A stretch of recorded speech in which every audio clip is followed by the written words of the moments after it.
Tá gravando?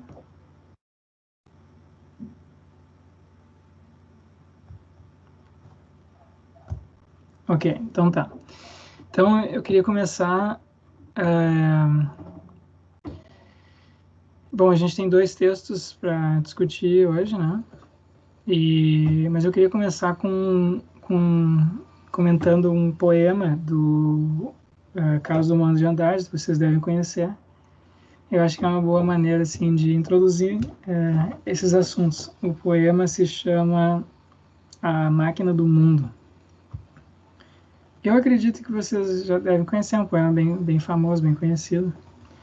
Então, vamos lá. O poema começa assim. E como eu palmilhasse vagamente uma estrada de Minas, pedregosa, e no fecho da tarde um sino rouco se misturasse ao som de meus sapatos, que era pausado e seco, e aves pairassem no céu de chumbo, e suas formas pretas lentamente se fossem diluindo na escuridão maior, vinda dos montes, e de meu próprio ser desenganado, a máquina do mundo se entreabriu. Então, aqui a gente tem uma experiência espiritual, certo? Claro que isso não está descrito nesses termos no poema, mas é uma experiência, assim, o que ele está dizendo aqui? Um aspecto, né? Um aspecto do mundo que normalmente é invisível para nós, para nossa experiência cotidiana, se revelou para ele, né? Então ele está tendo uma experiência assim ordinária, está caminhando numa estrada de Minas, pedregosa, e né, tem a paisagem, não tem nada demais acontecendo ali, mas de repente a máquina do mundo se entreabriu. Isso é um tema recorrente nessas experiências espirituais. Experiências espirituais são experiências em que um aspecto do mundo que normalmente é invisível se apresenta para nós. Então a gente tem uma experiência extraordinária e em que essa dimensão assim invisível, normalmente invisível do mundo, se apresenta para nós. Então a gente vê o mundo sob um outro aspecto, sob uma outra dimensão, com um outro olhar. Então esse sujeito aqui no poema do Carlos Drummond tem essa experiência, né? Então vamos lá, ele continua. Então a máquina do mundo se entreabriu, para quem de a romper já se esquivava, e só de o ter pensado se carpia. Então esse é um sujeito que vinha se esquivando, né, dessas experiências e fugia delas. Ele continua: abriu-se majestosa e circunspecta, sem emitir um som que fosse impuro, nem um clarão maior que o tolerável. Então a gente tem assim os sons puros e um clarão tolerável, né? E abriu-se majestosa e circunspecta, ele diz, sem emitir um som que fosse impuro, nem um clarão maior que o tolerável, pelas pupilas gastas na inspeção contínua e dolorosa do deserto e pela mente exausta de mentar. Então a gente tem essa expressão aqui, né, do desgaste, né, da vida cotidiana, das limitações, pupilas gastas, contínua, pupilas gastas na inspeção contínua e dolorosa do deserto. Que deserto é esse? O deserto, assim, da vida, das experiências comuns, né, que se repetem. E pela mente exausta de mentar, tá sempre pensando, né, muitos pensamentos.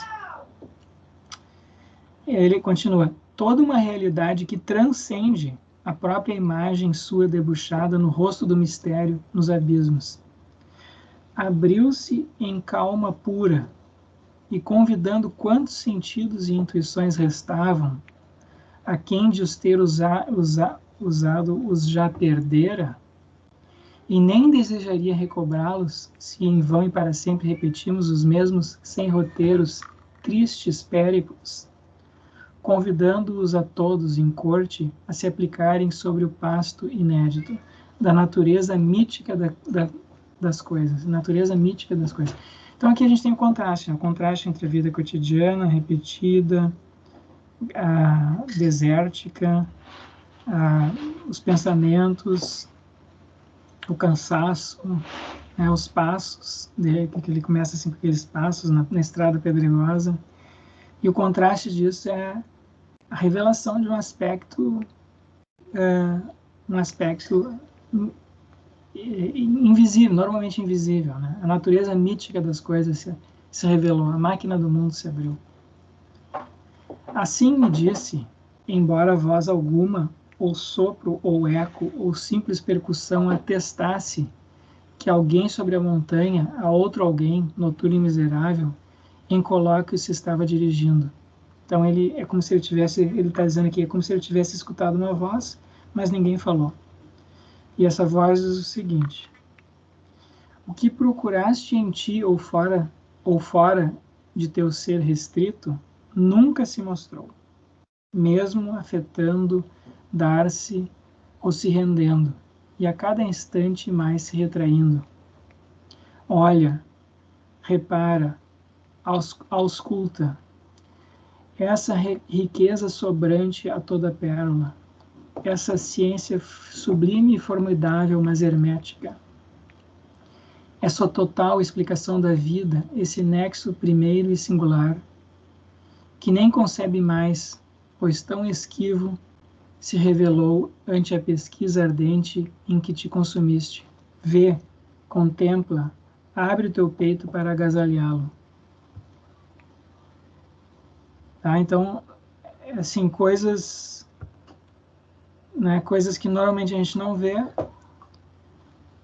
ou que não se revelam para nós, que a gente não percebe, agora estão aparecendo para ele. Né? A riqueza sobrante a toda a pérola, a ciência sublime e formidável, mas hermética, essa total explicação da vida, aí vai. Aí, bom, ele termina, a voz termina, né? E para de falar, e aí ele continua o poema. As mais soberbas pontes e edifícios, o que nas oficinas se elabora, o que foi pensado, o que pensado foi e logo atinge a distância superior ao pensamento, os recursos da terra dominados, e as paixões e os impulsos e os tormentos, e tudo que define o ser terrestre ou se prolonga até nos animais e chega às plantas para se embeber no sono rancoroso dos mistérios, dá a volta ao mundo e torna-se engolfar na estranha ordem geométrica de tudo.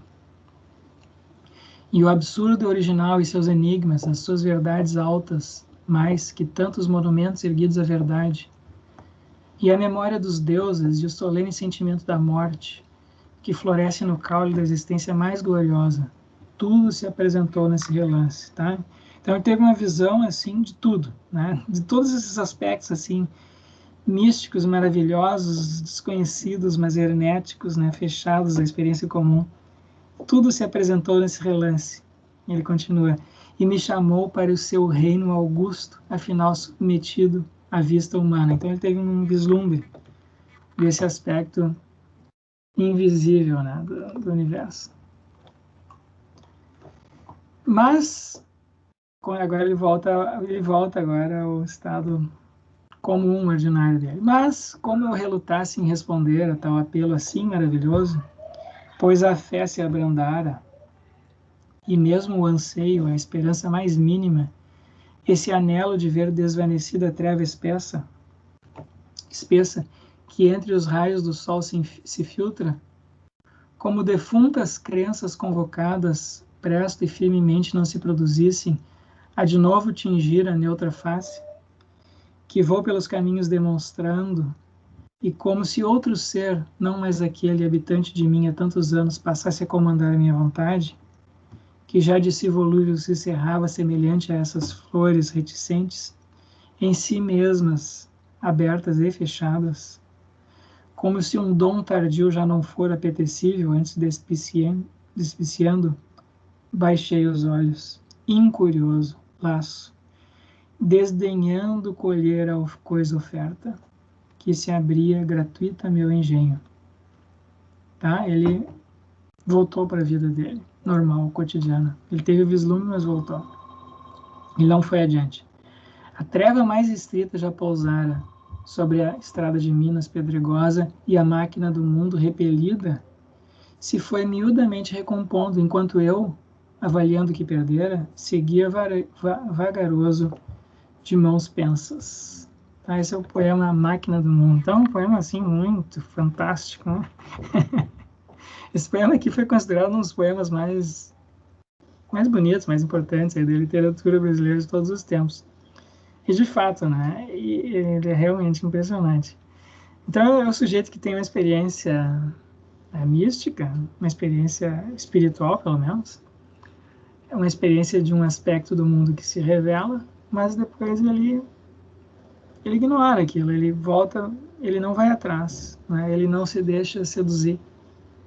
O mundo se abre, ele tem aquela experiência, depois ele volta e continua o seu caminho, na estrada pedregosa de Minas. Então, eu acho que esse é um bom, assim, é uma boa maneira, é um bom preâmbulo, né, ao nosso seminário aqui, porque a gente vive nesse ambiente, né, a gente vive num ambiente, assim, que é como esse que o Carlos Drummond aqui está retratando. Nós vivemos num ambiente laico, no ambiente acadêmico, sobretudo, é um ambiente laico, como eu mencionei na videoaula que eu gravei, que eu enviei para vocês. Embora 97% dos brasileiros tenham crenças em Deus, sejam religiosos, né? Firmemente religiosos, acreditam totalmente em Deus. 97%, só tem 1% de ateus e 2% de agnósticos no Brasil. No ambiente acadêmico é o contrário, a imensa maioria das pessoas são agnósticas ou ateias, né? Claro que o ambiente assim acadêmico é um ambiente amplamente minoritário em termos numéricos, né, na população brasileira. Nós somos uma minoria da minoria aqui, né? Muito poucas pessoas têm acesso à educação superior no Brasil e, sobretudo, à educação assim, de pós-graduação, como é o caso aqui, é o nosso caso aqui, né? Então, a gente faz parte de uma pequena minoria. E nessa pequena minoria, a maior parte das pessoas são ateias ou agnósticas. Então, mas isso não quer dizer que elas não tenham experiências de tipo espiritual, né? As pessoas têm experiências de tipo espiritual, experiências desse tipo, né? Experiências em que um aspecto do mundo que é normalmente invisível, a experiência cotidiana se revela, mas depois as pessoas voltam, elas voltam para o cotidiano e não valorizam aquilo, né? Não se deixam seduzir por aquilo, não reorientam a sua vida ao redor daquilo. Muitas vezes essas experiências são interpretadas como experiências de tipo estético, artística, né? Ou são experiências assim às vezes experiências de tipo moral, né? Não são interpretadas como sendo experiências propriamente espirituais, tá? Porque a palavra espiritual, religioso, ficou associada na nossa cultura, recentemente, às instituições, aos dogmas religiosos, tá? Então, a gente vai ver na semana que vem com o William James que não é bem assim, né? Que na base das religiões há uma experiência que é muito comum, certo? Que todo mundo tem, que são experiências desse tipo. Elas têm um componente estético, com certeza elas têm um componente moral, podem ter um componente moral, mas elas têm características assim que o William James chama de religiosos, que eu estou chamando aqui de espirituais, porque um traço básico das religiões ou das tradições espirituais é esse, que o universo em que a gente habita tem uma dimensão espiritual, um aspecto espiritual que é invisível às experiências cotidianas. As experiências cotidianas que a gente tem, como essas que a gente está tendo agora, são experiências de limitação, certo? São experiências assim de finitude, de incapacidade, de deficiências, né? De pobreza, de falta de saúde, de doença, de morte, de falta de tempo, falta de inteligência, falta de sensibilidade. E as experiências espirituais são experiências em que essas limites que a gente cotidianamente tem e que estão sempre presentes para nós, né? Cotidianamente, e eles se desfazem. Então é o que o James chama de a função do sim na mente. A função do sim fica ativada, eu digo sim. Então as coisas aparecem para nós como sendo maravilhosas, ou perfeitas, ou harmônicas, ou como estando em seu lugar, mesmo que para a aparência cotidiana não seja assim, né? Parece que a gente está vivendo assim no caos no mundo atual, né? Que sempre foi assim, né? A gente está no meio de uma pandemia, os governos, as instituições estão em desordem, né? A cultura cheia de conflitos, mesmo o nossas vidas pessoais assim, também são cheias de conflitos, de limitações, de falta de tempo, de dinheiro, de paciência, né? Mas, às vezes, a gente tem essas experiências em que a gente diz sim, certo? A gente diz sim, assim, um aspecto do mundo se revela, mas a gente assim, olha, embora, apesar de por trás de toda essa desordem, tem uma, tem uma harmonia, uma ordem, né, que se revela, então, nessas experiências. Então, é como se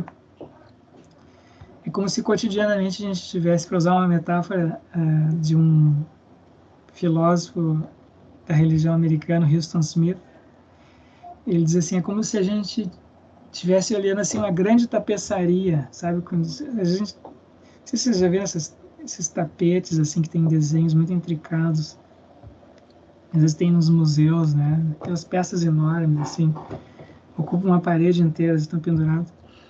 Então tu olha aquela tapeçaria enorme lá e aí o que a gente enxerga, só que em vez de a gente estar olhando de frente, né, a gente está olhando o verso daquilo. Então a gente enxerga que tem aqueles nós, os nós que são dados, as linhas soltas, a gente não enxerga nenhum padrão, tá tudo emaranhado ali atrás.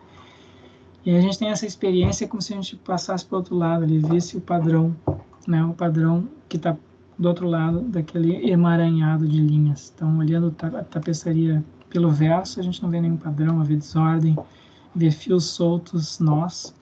E aí, olhando pelo outro lado, a gente tem aquela imagem ali bonita, enfim.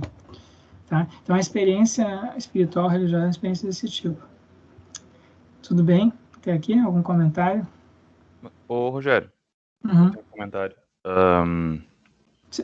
Vocês estão me ouvindo bem? Sim, mas tua câmera tá travada. Não sei se tu tirou.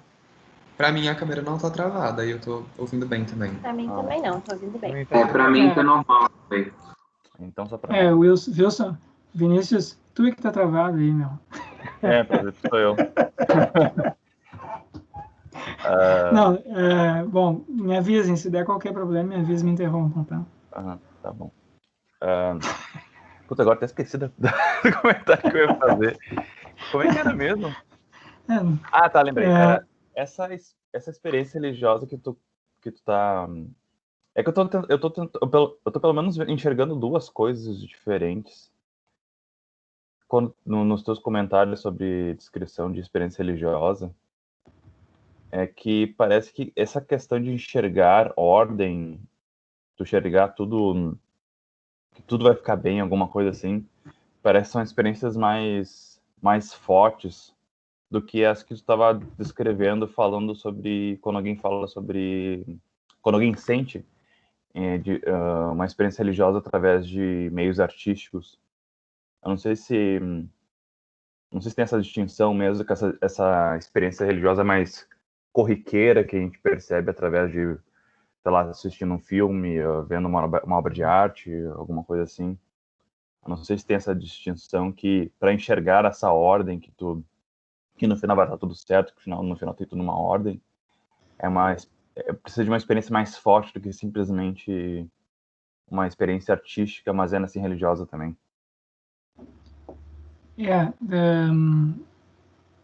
Bom, talvez eu acho que eu me expressei mal antes. Existe uma variedade de experiências religiosas, nem todas elas são assim como essa que eu mencionei, ou essa que o Carlos Drummond aqui está descrevendo, né? Esse é um tipo de experiência religiosa. Então, é um tipo em que uma ordem ou um aspecto maravilhoso, bonito, harmonioso, talvez, do mundo se revela para a gente quando as aparências indicam o contrário, as aparências cotidianas indicam o contrário, né? Então tem um aspecto. O que eu queria chamar a atenção, que eu acho que é mais comum, é isso, tem um aspecto invisível, né? O aspecto invisível do mundo, que é o que seria o aspecto assim, espiritual. Isso é que eu acho que é comum a todas as experiências espirituais. Agora, nem sempre esse aspecto invisível, ele tem essas características aí harmoniosas ou bonitas, né? A beleza sobrante a toda pérola, que nem eles dizem, né? Nem sempre, né? Por exemplo, aquela experiência que o Krishna teve, que eu relatei no na videoaula, é uma experiência apavorante, né? Ele tem uma... Aliás, Krishna não, Arjuna tem de Krishna, né? Então, Krishna tem... O Arjuna pede para ver Krishna como ele realmente é, né? Krishna é uma encarnação, um avatar do Deus Vishnu. E então, o que Krishna vê é algo insuportável. Então, claro, é invisível. Normalmente é invisível, tá? Tu olha para o Krishna, tem uma pessoa ali, mas que, do ponto de vista espiritual, não é uma pessoa, é um Deus, tá? Então o que Arjuna viu, teve uma experiência ali do aspecto divino de Krishna, né? Não do aspecto assim encarnado do corpo humano dele. Então, só que esse aspecto divino, ele tem aspectos apavorantes, terríveis, insuportáveis, né? Pode ter isso também, né? E por exemplo, no Antigo Testamento, na nossa tradição ocidental, né? O Antigo Testamento está cheio de experiências desse tipo. Então, a relação que os antigos judeus tinham, ou têm ainda, os judeus principalmente, têm com Yahvé é uma relação de temor e respeito, tá? E Yahvé faz coisas terríveis, né? Tem aquelas histórias, por exemplo, no livro de Jó, né? Que Yahvé Yahvé, enfim, permite que o demônio, o diabo, comece a atormentar Jó.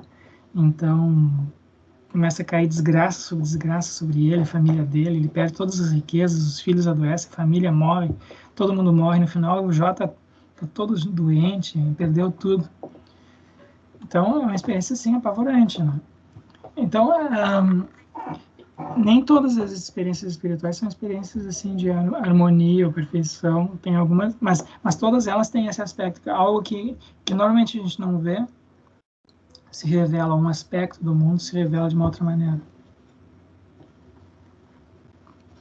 Certo, Vinícius? E isso a pessoa pode ter através de... pode falar, Mariana. Pode. Não, era só para complementar rapidinho essa...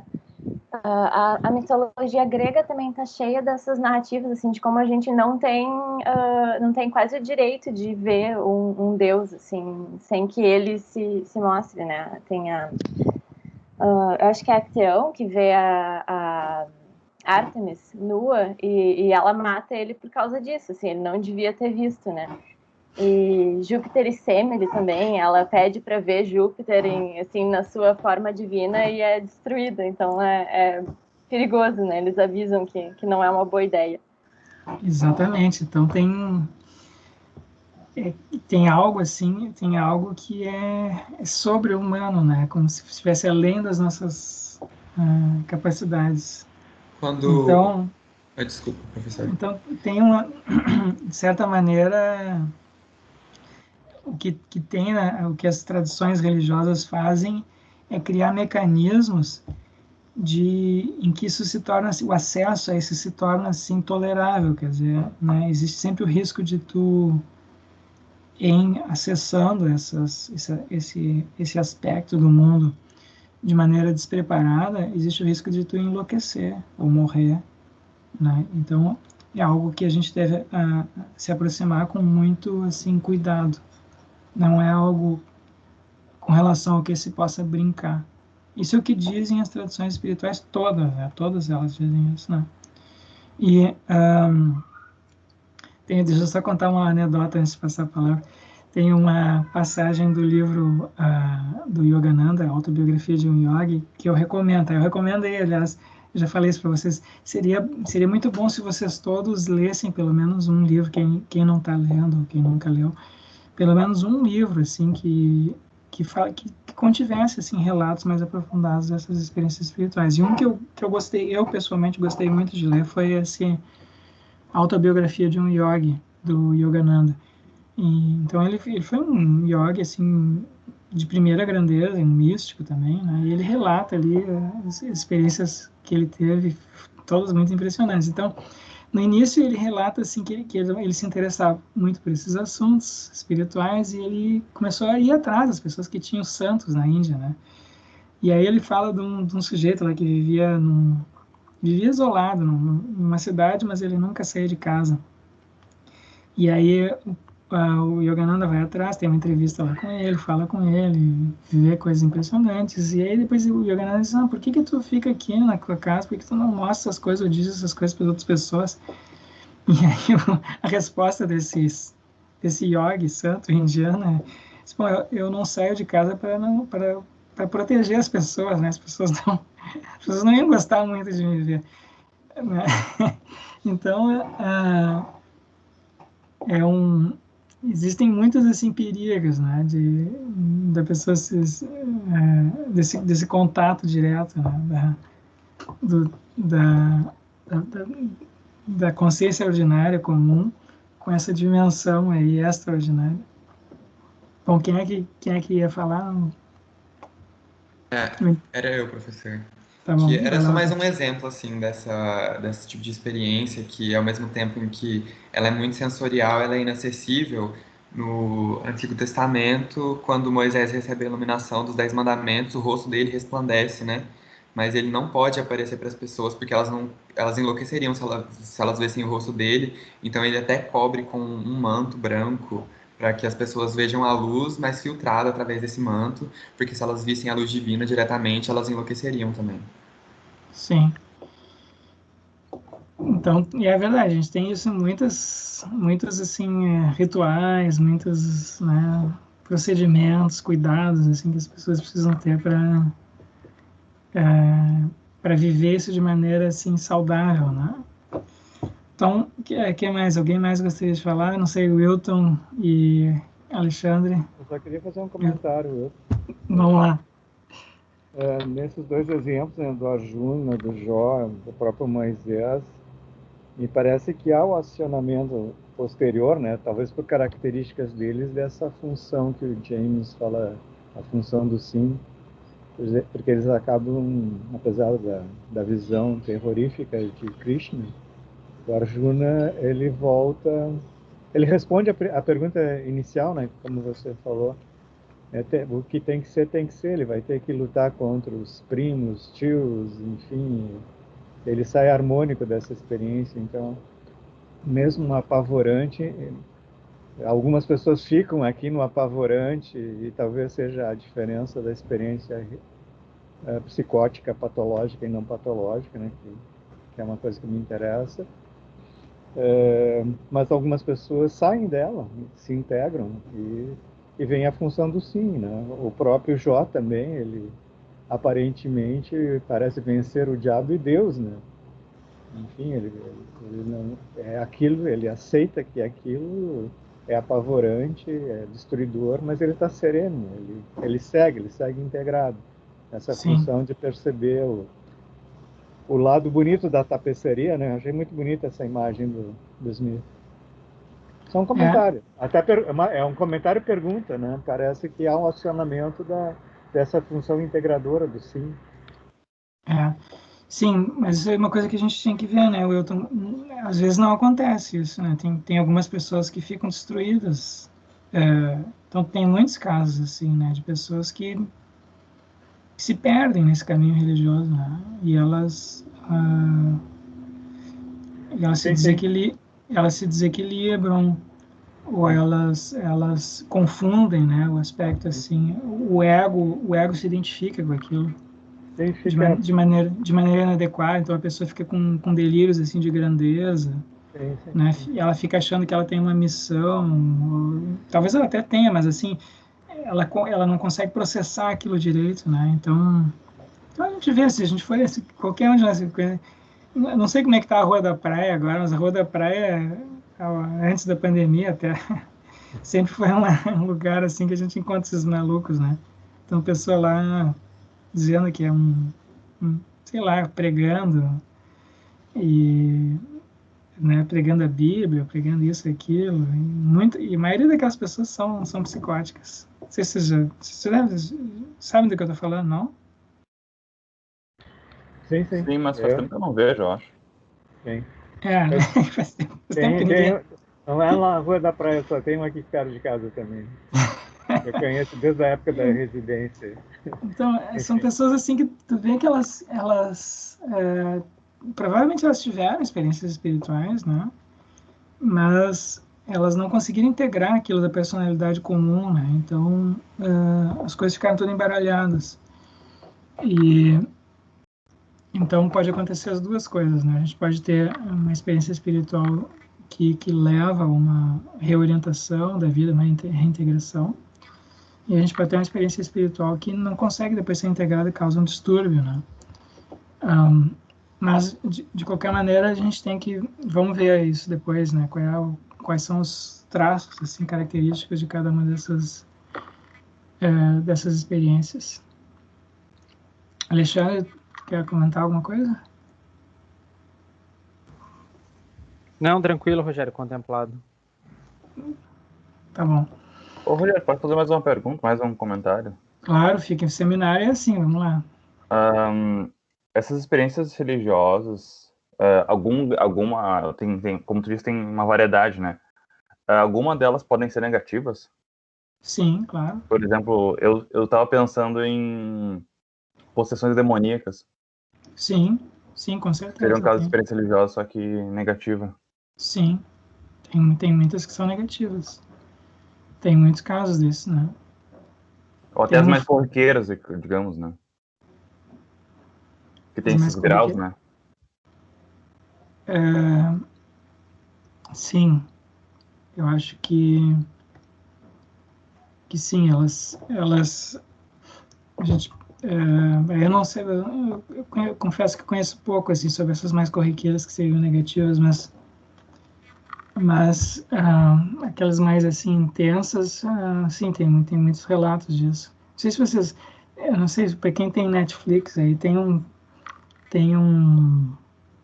documentário no Netflix. Esses dias, eu já comentei isso com o Alexandre, com o Will. Tem um documentário no Netflix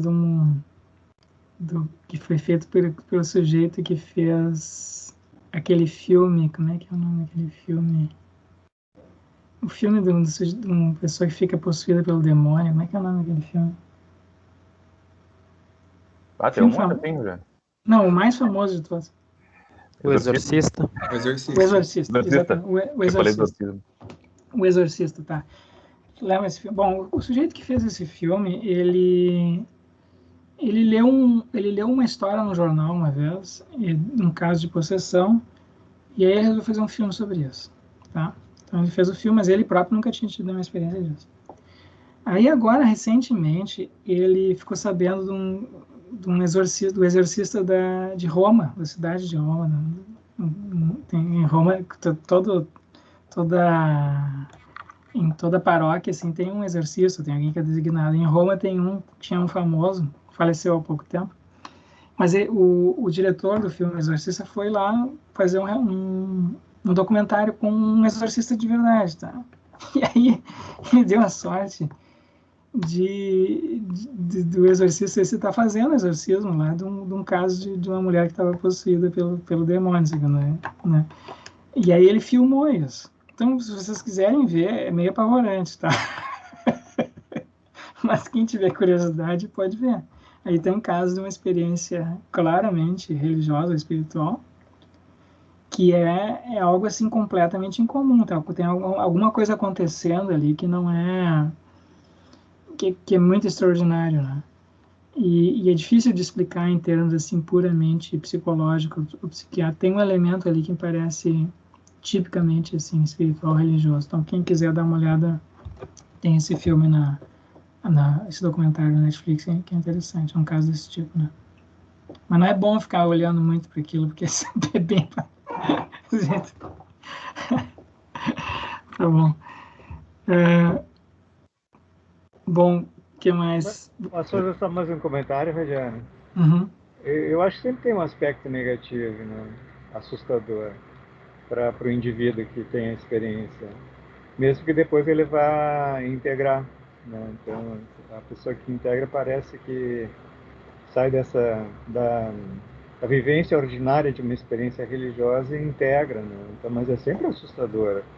Sim. Mesmo que depois integre, te comentei aquele caso do menino, né?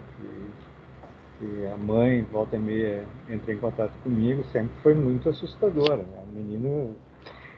Eu não lembro aquele desembargador do Rio, o nome dele, eu andei, você sugeriu, É o Pedro Siqueira. Pedro Siqueira. Ele também comenta que no início era assustador, mas É. depois, com a ajuda da família, né, e da própria igreja, ele integra Sim. as visões. Mas no início é sempre assustador, sempre, se a gente fizer um juízo negativo, né? O Pedro Siqueira seria bom vocês darem uma... Ele tem uma entrevista que é bem boa, bem antiga já, com a Marília Gabriela. Ele deu uma entrevista longa, de 1 hora e pouco, com a Marília Gabriela. Está disponível no YouTube. Depois eu vou botar na página da disciplina essa entrevista dele. E ali ele fala como é que era na infância. Ele teve desde pequeno, ele tinha isso. Ele tinha visões, assim, né? De um anjo da guarda, ele diz. Tinha um anjo que protegia ele, mas às vezes apareciam uns espíritos, assim, demoníacos. E aí tinha esse conflito ali, né? Mas então, qual que é a diferença entre a experiência negativa cotidiana e a experiência assim, negativa assim, espiritual? A diferença é que na experiência negativa cotidiana a gente tem essa experiência assim, dos limites, né? Eu não tenho dinheiro para comprar uma coisa que eu queria comprar. Eu queria comer agora no almoço uma comida muito gostosa, mas só tem umas porcaria na minha geladeira, então vou ter que comer isso aí mesmo. Né, a experiência assim, né, eu estou aqui na minha sala, gostaria que aqui na sala, mas tem uma obra aqui do outro lado acontecendo, eu gostaria que não. Então tem sempre essas coisinhas, né, que parecem incomodar, né, certo? Então essa é a experiência negativa cotidiana. Ou uma pessoa diz uma coisa que eu não gostei, ou eu tive uma decepção no trabalho, uma decepção amorosa, uma decepção na família, coisas assim. São eventos cotidianos que produzem, que são indesejados por nós. Então, essas são experiências negativas cotidianas. A experiência negativa, do ponto de vista assim, espiritual, é algo que transcende isso, né? Então, essas experiências assim de algo maligno, né? Isso são uma experiência... Uma coisa é, por exemplo, assim, uma coisa é tu ter uma experiência de um sujeito que faz muitas maldades. Por exemplo, a gente teve a experiência na Segunda Guerra Mundial do Hitler, né? Então, isso pode ser interpretado. Tem um sujeito ali que é, sei lá, maluco, né? E, né? Então, as pessoas ali mobilizaram as pessoas em torno de uma causa assim, nefasta. Mas isso ainda pode ser interpretado em termos sociais, políticos, né? Militares. A gente pode ter... Mas às vezes a gente refletindo sobre aquilo, a gente tem um vislumbre de algo que não se resume a isso que a gente vê, né? Aí então tu tem uma experiência de algo espiritualmente maligno. Vocês entendem? Tem uma diferença. Mas sim, alguém quer falar? Eu fiquei pensando só um outro comentário, o último comentário, só para tu continuar a aula, hein? Essas experiências negativas, elas podem ser reinterpretadas, né? Agora que eu estava lembrando de um caso de onde eu trabalhava, bom, isso é comum, na verdade, não é nada tão específico, que o meu colega evangélico, ele era antes da Umbanda, e ele passou a ser evangélico. Daí ele começou a reinterpretar as experiências que ele teve na Umbanda como malignas, como Sim. sendo possessões demoníacas, que aquilo era tudo coisa do diabo e tal. Então, até dependendo do modo como em qual congregação tu tá, tu acaba reinterpretando as experiências como malignas ou benignas. Sim, então tem a teoria, né? Tem a teoria. Uma coisa é como a gente racionaliza isso, as crenças que a gente tem. A experiência, ela não... A experiência espiritual mesmo, ela antecede essas teorizações ou racionalizações, né? E muitas vezes ela atropela essas racionalizações. Então, tu pode ter muitas concepções a respeito de ti mesmo, da tua vida, e tu tem uma experiência e tu não sabe o que fazer com aquilo, né? E depois, com o tempo, tu tem que processar. Então, a experiência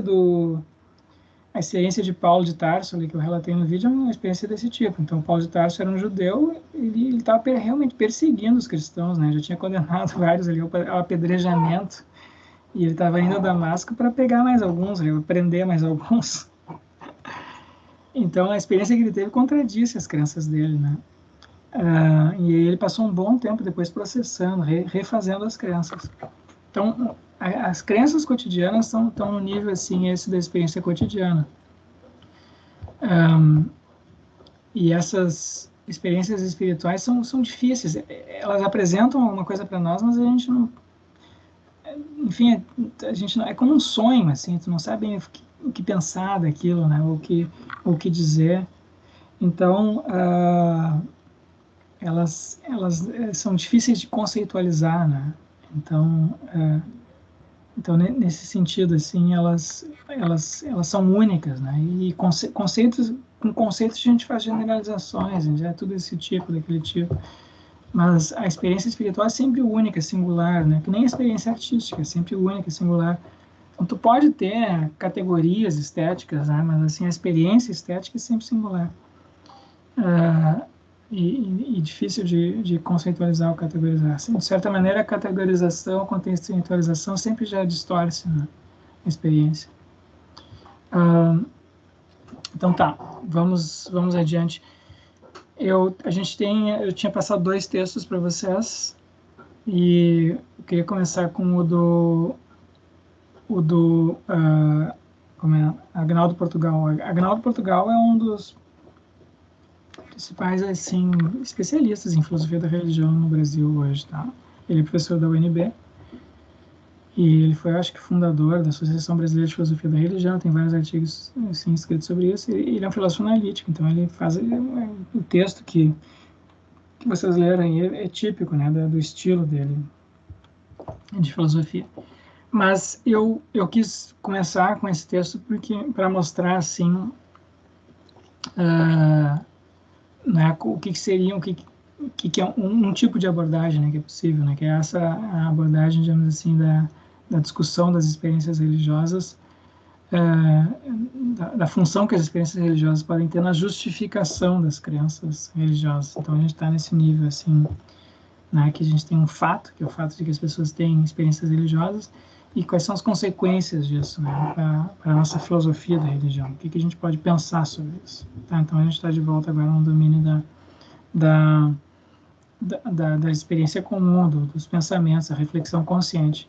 E eu acho que tem uma diferença... Sim? Tudo certo aí? Bom, então eu acho que tem uma diferença. Eu queria fazer um comentário no seguinte sentido. O Russell, quando escreveu, o Agnaldo Portugal está comentando o artigo do Bertrand Russell, Por que não sou cristão? Né?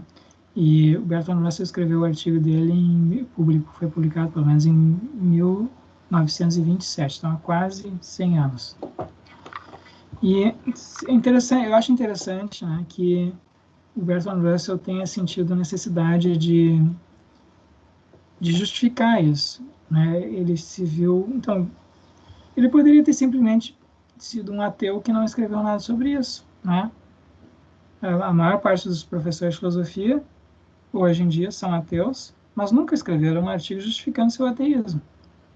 Eu não conheço nenhum, aqui dos meus colegas aqui no departamento, nenhum escreveu um artigo que eu saiba, nenhum escreveu um artigo justificando seu ateísmo. Mas o Bertrand Russell se viu... Aliás, eu não conheço nenhum professor de filosofia brasileiro que tenha escrito um artigo dizendo isso. Bom, mas... Porque tem uma diferença grande entre o ambiente cultural lá do início do século XX e o ambiente cultural nosso hoje, no início do século XXI. E uma diferença básica é essa, né? o que demandava, o que parecia demandar justificação no início do século XX era justamente o ateísmo. Então o Russell tinha que justificar por que ele não era cristão. Hoje em dia ninguém, eu acho, escreveria um artigo dizendo porque nenhum professor de filosofia hoje escreveria um artigo dizendo porque não é cristão. A pessoa já atacaria diretamente o cristianismo, alguma coisa assim, né? Que é o que a gente vê. Então, tem muitos livros aí que foram publicados recentemente atacando a religião, criticando a religião e não justificando o ateísmo. E hoje em dia é o contrário. Hoje em dia é a religiosidade que parece que demanda justificação, né? Então, eu preciso justificar. Se eu quero ser religioso num ambiente acadêmico assim como o nosso, eu preciso dizer por que eu sou religiosa, né?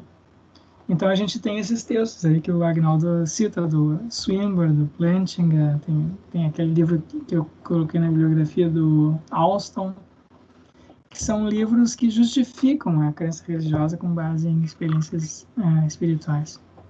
Mas vocês entendem? A gente vive num ambiente em que isso mais ou menos assim precisa ser justificado. Então, precisa ser justificado. Então isso é um fato importante assim sobre a nossa cultura, né, sobre os pressupostos assim em que se dão os debates contemporâneos e uma diferença importante com relação ao ambiente em que Russell apresentou o texto dele. Ok? Alguma consideração, comentário?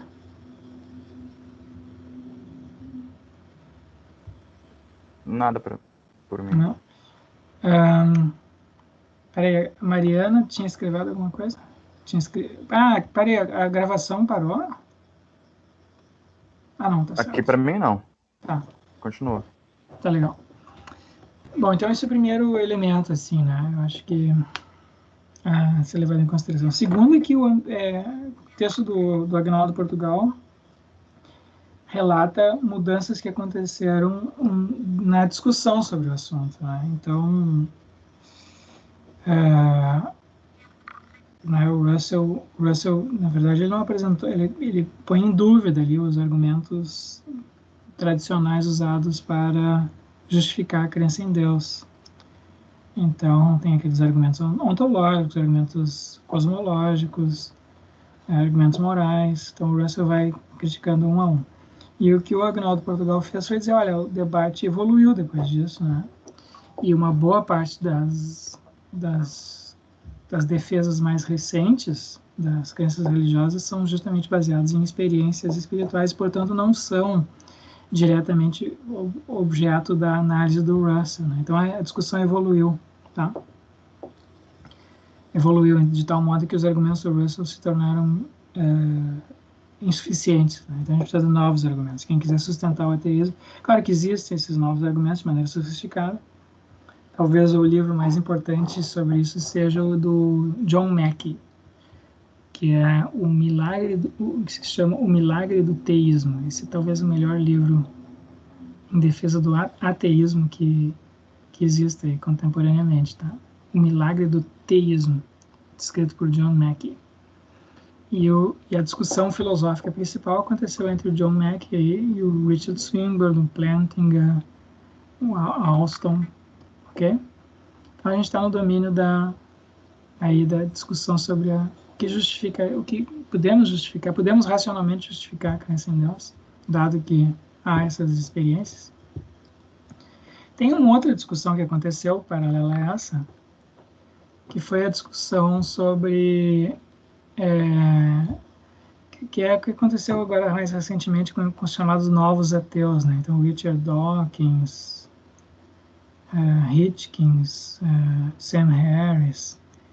Aí é uma outra discussão, tá? É uma coisa que passou meio ao largo assim da filosofia e os argumentos são de outra ordem, são mais fracos em certo sentido, filosoficamente mais fracos, tá? Então elas sequer são mencionadas aí pelo Agnaldo Portugal. Sim, Otávio, tu queria falar? Uma coisa que eu queria comentar assim sobre esse texto e que acabou chamando um pouco a minha atenção, que na verdade mais foi uma conclusão que eu tirei a partir da leitura dele, é que é muito difícil querer justificar tanto o teísmo quanto o ateísmo, porque parte de um sistema de crença muito subjetivo, né? E uma coisa que eu estava pensando enquanto eu li o texto foi uma discussão que eu tive numa disciplina de metodologia, de que até a própria ciência ela é um sistema de crenças. Então, a minoria das pessoas já viu um átomo na vida, mas a grande maioria acredita que nós somos compostos de átomos e tudo mais. Então, que querer justificar a crença ou a não crença numa religião, por exemplo, é muito difícil porque parte dessa ideia de que é quase que uma escolha, assim, pessoal, não é necessariamente a partir de critérios objetivos, né, que as pessoas acreditam. Sim. Bom, vamos analisar esse tema assim ao longo do semestre, tá? O que eu gostaria assim de sustentar, pelo menos eu me sinto inclinado a pensar dessa maneira, é o seguinte: primeiro, a religião, eu acho, não é um sistema de crenças primariamente. As religiões, elas, eu acho que a gente tem uma tendência a tratar elas dessa maneira. Com certeza há um aspecto das religiões que são sistemas de crenças, né? Então a gente tem, por exemplo, o catecismo católico, a gente tem sei lá, a teologia católica protestante, a gente tem as filosofias hindus, budistas, né? Então ali de fato a gente tem sistemas de crenças, mas isso tudo é uma espécie de efeito secundário, né? Uma reflexão sobre o que é mais básico e fundamental nas religiões, que são as experiências religiosas, as atitudes religiosas, o modo de vida religioso. E então, o que é mais básico e mais fundamental nas religiões não são essas crenças religiosas propriamente ditas, eu acho. Então, nesse sentido, quando pessoas assim como Richard Dawkins, né, e outros fazem assim, aqui tem o sistema de crenças da ciência, aqui tem o sistema de crenças do cristianismo, do islamismo, e então eles se contrapõem, né, dois sistemas de crenças, certo? Aí as coisas, o debate, eu acho que fica meio que empobrecido, porque tu está tratando como se fosse religião um aspecto assim que, a meu ver, é secundário da religião.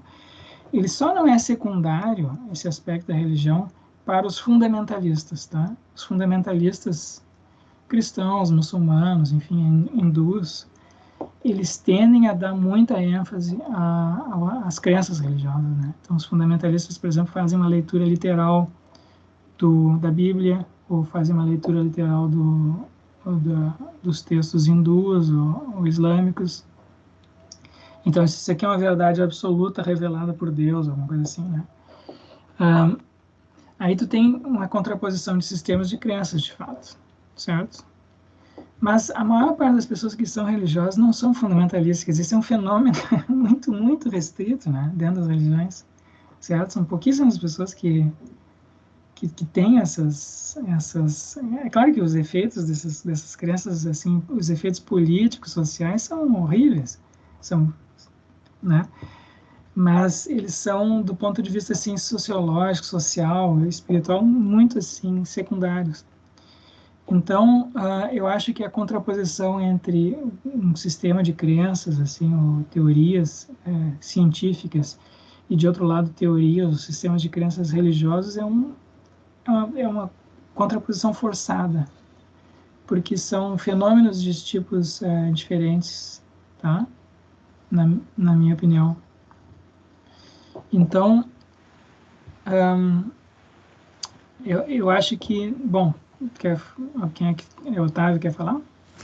Não, eu concordo com o que você disse e acho que vai justamente sim, no sentido do que eu estava pensando também, porque esse argumento de querer desvalidar a experiência religiosa baseada no sistema de crenças, ela não faz muito sentido.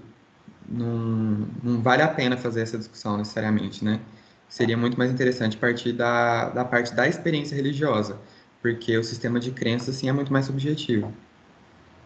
Sim.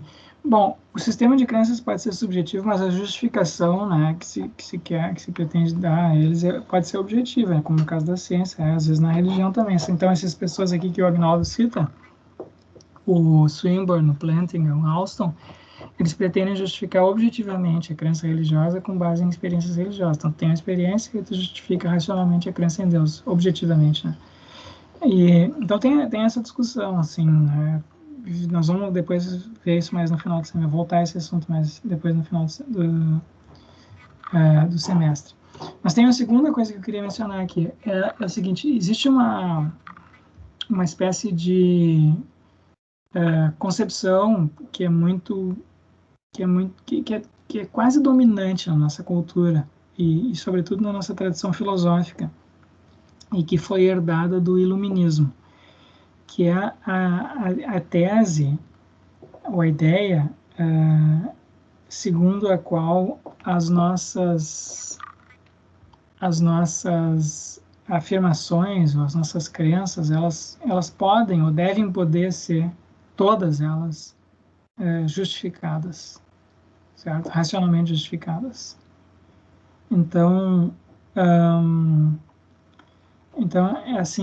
é a ideia de que, bom, se eu estou disposto a fazer uma afirmação, mesmo que seja sobre moral, sobre religião, sobre estética, eu tenho de poder justificar ela racionalmente. E se eu não consigo justificar ela racionalmente, então ela é injustificada, irracional, eu tenho que suspender meu juízo a respeito dela. Então, essa foi um tipo de pensamento, né, que tomou conta, assim, da nossa tradição filosófica e da nossa cultura em geral. Então, a gente espera, né, que as pessoas... Ser racional, no que diz respeito às nossas falas, é poder justificá-las, certo?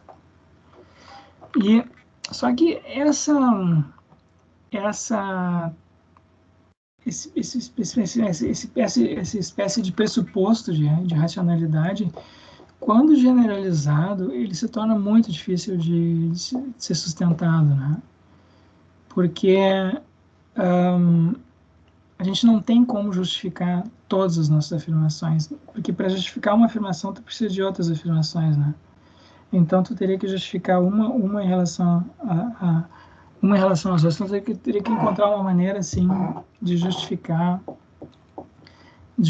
tudo. E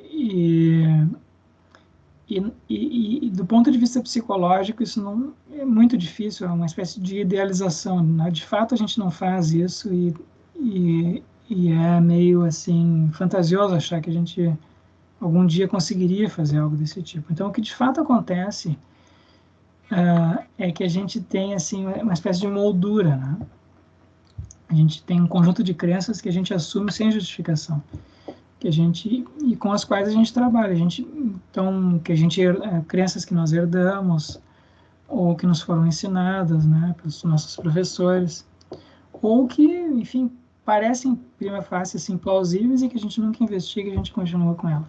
Então, as crenças que a gente de fato justifica são aquelas que são postas em dúvida ou por outras pessoas, né? Um desafio que você está dizendo é falso, então agora tem que justificar.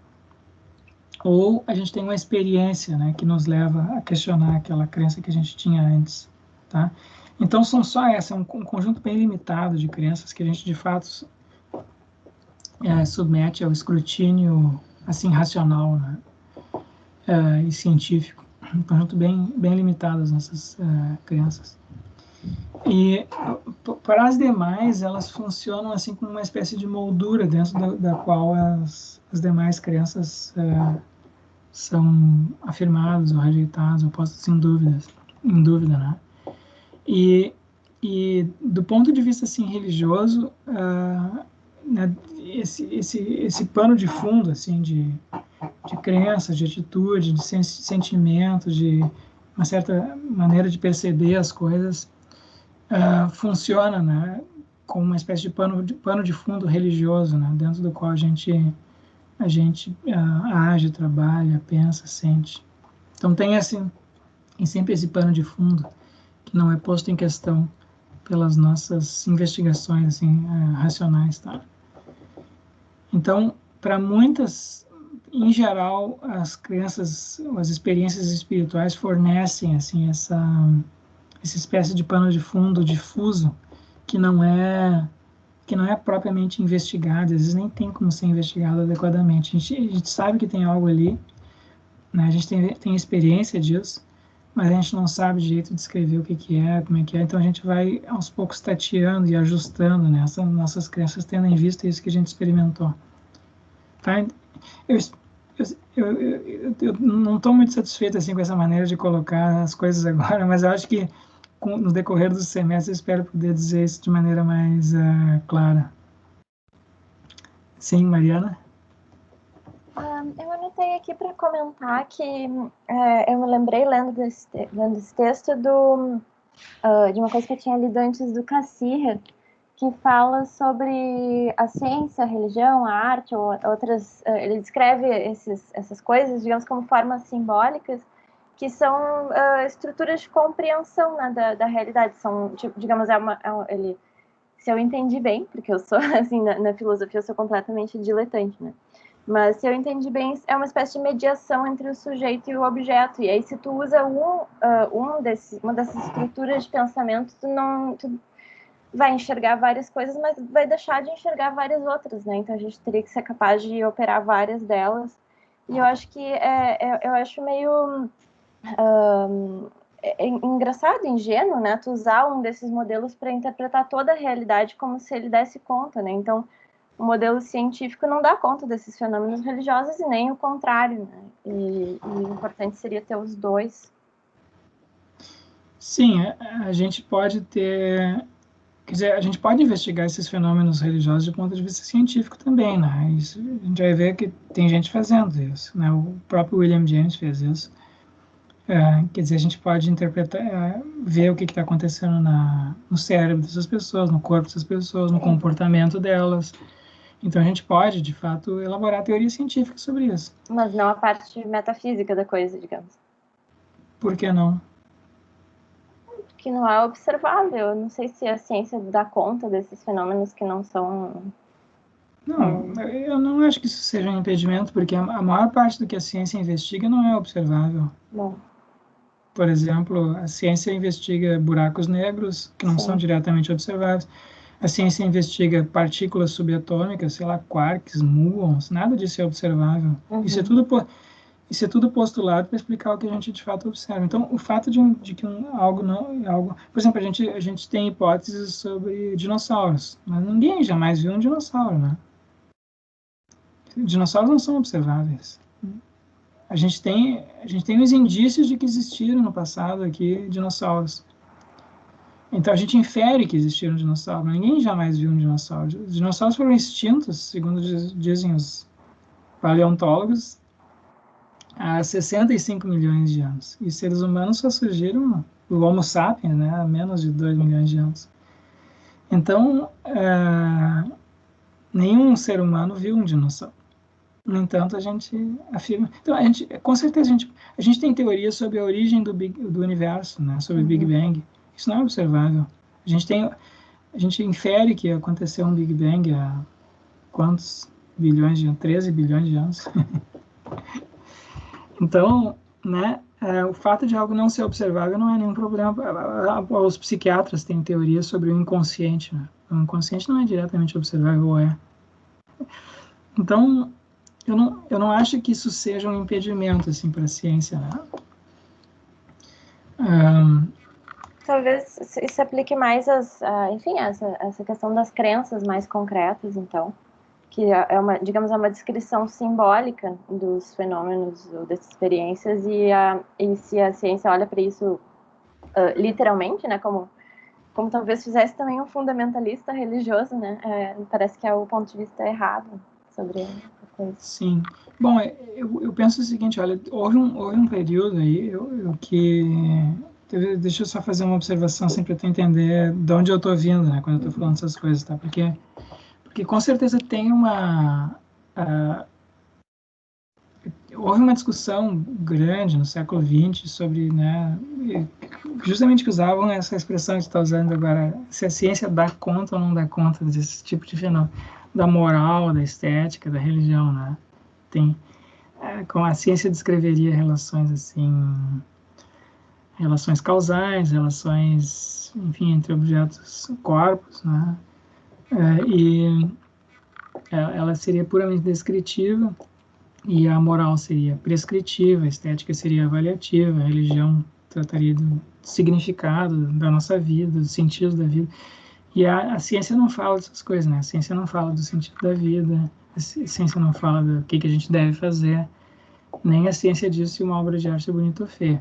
A ciência só descreve a natureza. E, então, teve gente que fez essa distinção. Então, isso foi bastante comum no início do século XX. E isso ainda tem gente que fala assim, tá? Mas eu acho que é meio forçada, é uma simplificação isso, tá? E se tu vai ver os detalhes, não é bem assim. Se tu vai ver nos detalhes, tem uma continuidade, né, entre os empreendimentos científicos, os empreendimentos morais, religiosos, estéticos. Então, hipótese científica. Então, isso a gente teria que ver em detalhes, né, como é que funciona o procedimento científico, né? Muitas vezes o procedimento científico, a escolha de hipóteses na ciência não é guiada só por observações, muitas vezes ela é guiada por escolhas assim valorativas, às vezes são escolhas estéticas, e às vezes o sujeito tem uma intuição assim que é meio inexplicável, né? Porque é uma inspiração que é parecida com as inspirações espirituais, com as experiências espirituais. Então isso pode acontecer, tá?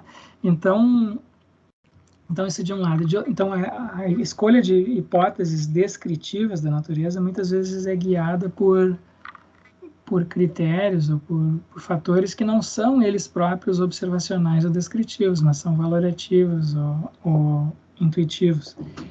E de outro lado,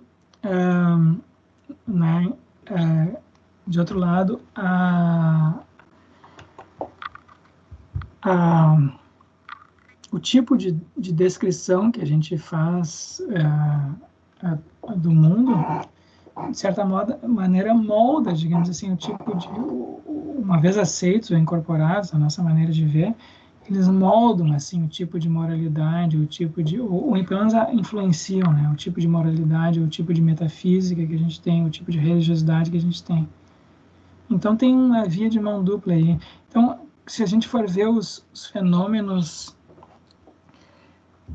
é claro que a gente sempre tenta discriminar, né? Isso aqui é ciência, isso aqui é religião, isso aqui é arte, isso aqui é filosofia.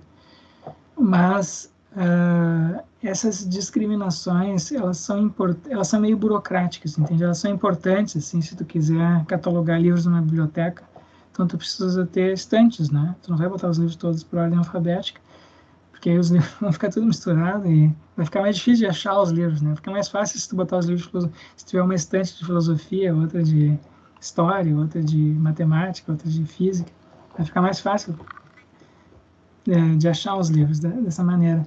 Mas do ponto de vista do conteúdo desses livros, o que tem é uma continuidade, assim, e tem muitas áreas de fronteiras ali que tu não sabe direito o que é o que.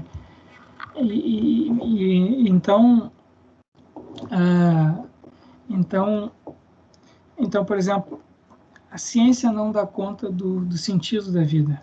Bom, mas a gente tem cientistas que se dedicam a estudar isso na psicologia, né? Então, tem muitos psicólogos que se dedicam explicitamente a tratar do sentido da vida. Então, num certo sentido, eu acho meio forçado dizer que simplesmente a ciência não trata disso, que a ciência só descreve, né, como as pessoas se comportam, como a natureza é, e ela não dá conta. A expressão não dá conta, para mim, é uma expressão ambígua. Ela não é uma explicação, ela confunde as coisas, eu acho. Tá? Alexandre, você queria falar?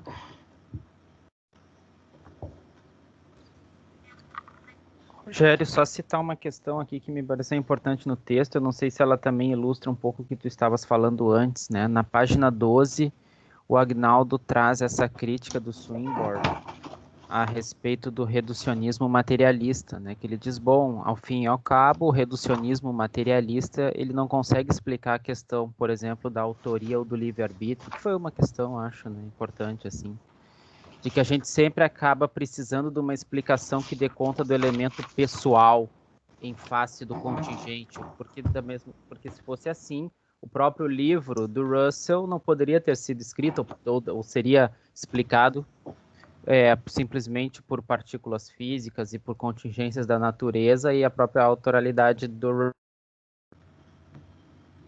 Alô? Cortou, Alexandre. Alexandre, tá me vendo? Ué? Talvez ele tenha caído. Caiu, Alexandre. Bem na hora da pergunta. Não tô ouvindo agora. Alexandre, tá aí? Sim, sim. Agora voltou. Oi. Oi, Voltou? agora sim. Sim. Agora eu tô te ouvindo. Ele me informou aqui que a minha rede está causando uma qualidade de chamada ruim. Eu tô ao lado do modem aqui, mas enfim. Vamos de novo. Acho que cortou um pouco, né? Então, Vai lá. só brevemente. Na página 12, a crítica ao reducionismo materialista na questão da autoria. Que se a gente utilizasse uma abordagem materialista reducionista, a gente teria dificuldade de explicar por que nós fazemos determinadas coisas ou quem efetivamente é autor, inclusive, de uma proposição filosófica. Então, o próprio livro do Russell não seria explicado, não poderia ser explicado por si mesmo dentro da lógica do reducionismo materialista. E essa me parece uma questão muito importante, assim, é muito do que me motiva a estudar experiências religiosas, de que sempre parece estar no fundo a primazia de uma intencionalidade, de um pessoal, de algo que de fato causou, né, e que a gente não consegue eliminar esse elemento simplesmente através de uma explicação materialista reducionista de que um conjunto de contingentes e partículas físicas geraram a inteligibilidade que nós temos hoje. Então, me parece essa ser uma questão central. Sim. Bom, a outra ali, a respeito do Cassirer, me parece que ele tinha também um pouco essa ideia de salvaguardar diferentes gramáticas simbólicas para dar conta do fenômeno da vida, né? Então, essa ideia de separar, talvez, ciência, religião. Mas, na prática, o que acontece é que essas diferentes gramáticas, elas se cruzam. Então, a gente não consegue, de fato, estabelecer linhas muito claras entre o que seria, por exemplo, arte e ciência, ou entre ciência e religião, né? Isso, de fato, é um pouco artificial.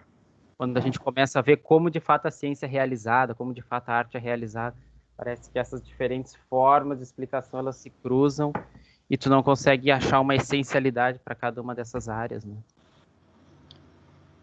Eu penso que, assim como existe uma variedade das experiências religiosas, existe uma variedade de disciplinas e empreendimentos científicos, né? Nem todos os empreendimentos científicos são de tipo reducionista. Então, e em segundo lugar, todas as explicações, científicas ou não, são limitadas. E elas podem ser falsas, né? O fato de a gente ter uma teoria científica muito bem sucedida não significa que ela seja verdadeira. Existe essa expectativa, né, por parte dos cientistas contemporâneos, dos filósofos da ciência contemporânea, se a nossa mentalidade contemporânea é assim, de que a ciência é falível, quer dizer, mesmo a teoria da relatividade ou a teoria da evolução de Darwin, pode ser que daqui a 100, 200 anos a gente abandone essas teorias. Quer dizer, assim, teorias que foram muito bem sucedidas no passado, como a teoria de Newton, ela foi parcialmente abandonada, né, por outras teorias. Então, a gente tem essa expectativa de que no futuro isso vai acontecer também. Então, as teorias científicas, por mais bem sucedidas que sejam, elas não são absolutamente certas, né? Elas nos dão explicações parciais dos fenômenos, de alguns fenômenos, não de todos os fenômenos. Então, tem isso, a gente tem assim, empreendimentos de investigação parciais, né? E esses empreendimentos, eles são de naturezas distintas, alguns são de fato de tipo reducionista, outros não são. E a gente tem um conjunto de fenômenos, né? A gente tem fenômenos na natureza, muitos fenômenos da natureza são inexplicáveis, não estou falando aqui de fenômenos assim espirituais, fenômenos comuns da natureza, né? Tem coisas que a gente não entende, que os cientistas não entendem direito o que acontece. E tem fenômenos assim de tipo psicológico, tem os fenômenos assim da consciência, que são muito difíceis de explicar, a gente não tem teorias adequadas da consciência até hoje. E tem esses fenômenos assim mais complexos, que são os fenômenos espirituais, que são dificílimos. Então a gente tem um conjunto de fenômenos por toda parte, e a gente tem explicações parciais só para alguns deles, tá? Então, a gente tem assim quer dizer assim, a gente tem um tecido, digamos assim, cultural que é poroso em muitos sentidos, né? Ele tem porosidades por todos os lados. Então, eu acho que o primeiro passo assim numa investigação é da gente primeiro reconhecer os fenômenos, quais são os fenômenos e o que a gente pode, né, qual é o que exatamente está acontecendo, o que a gente pode saber a respeito deles, né? E depois, então, buscar extrair disso consequências ou elaborar teorias a respeito deles. Mas essas teorias podem ir para qualquer lado depois, né? Bom, não sei, quem mais gostaria de se manifestar sobre esse texto do Agnaldo Portugal? Mais alguém? Comentários?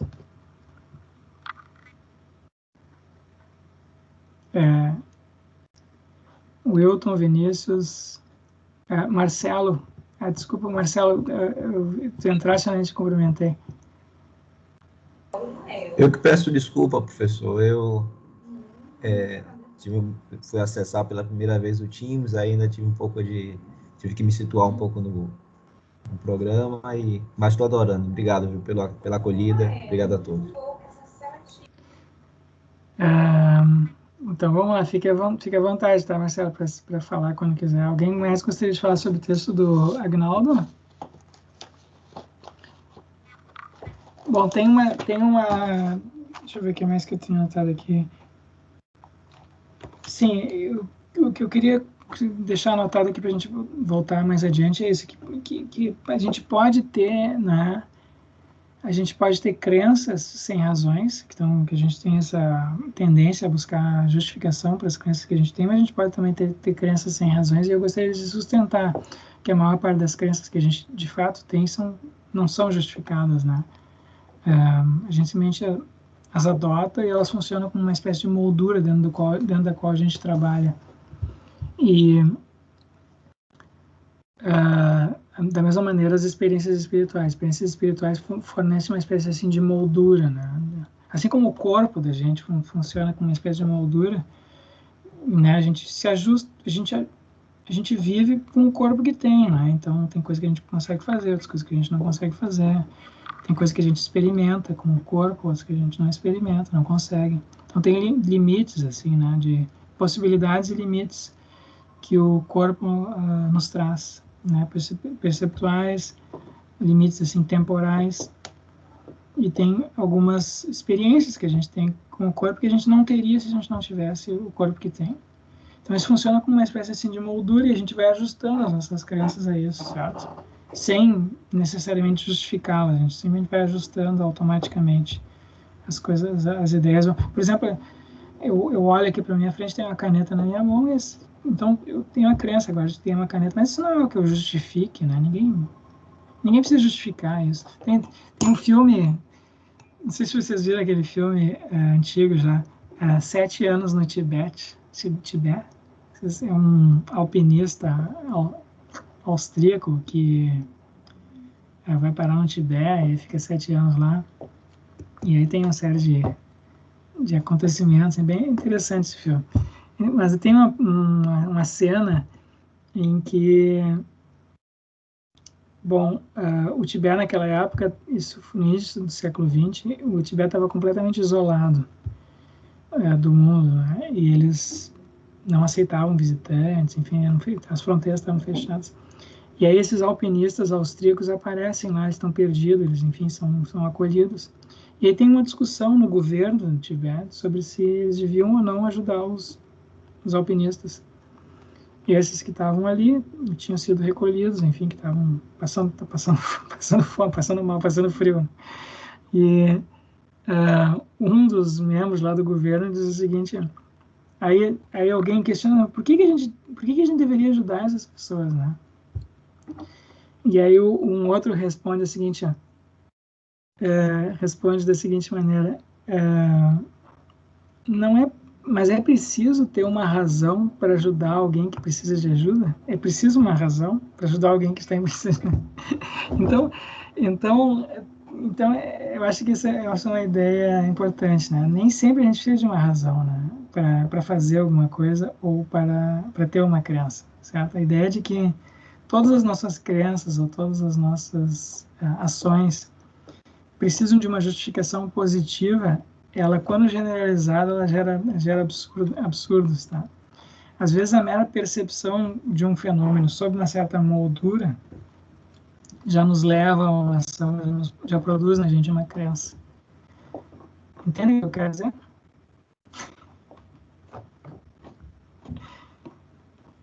Bom.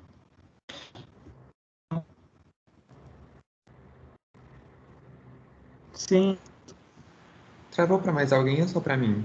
Sim, travou. Travou Tá para mim também. travado. Travou agora. Rogério travou.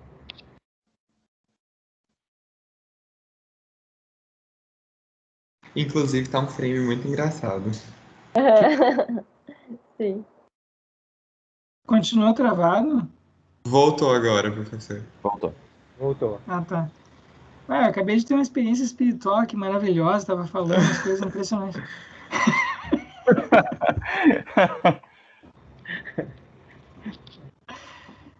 Tá bom. Não, eu estava só falando que, né, eu estava contando a história do filme, vocês viram isso?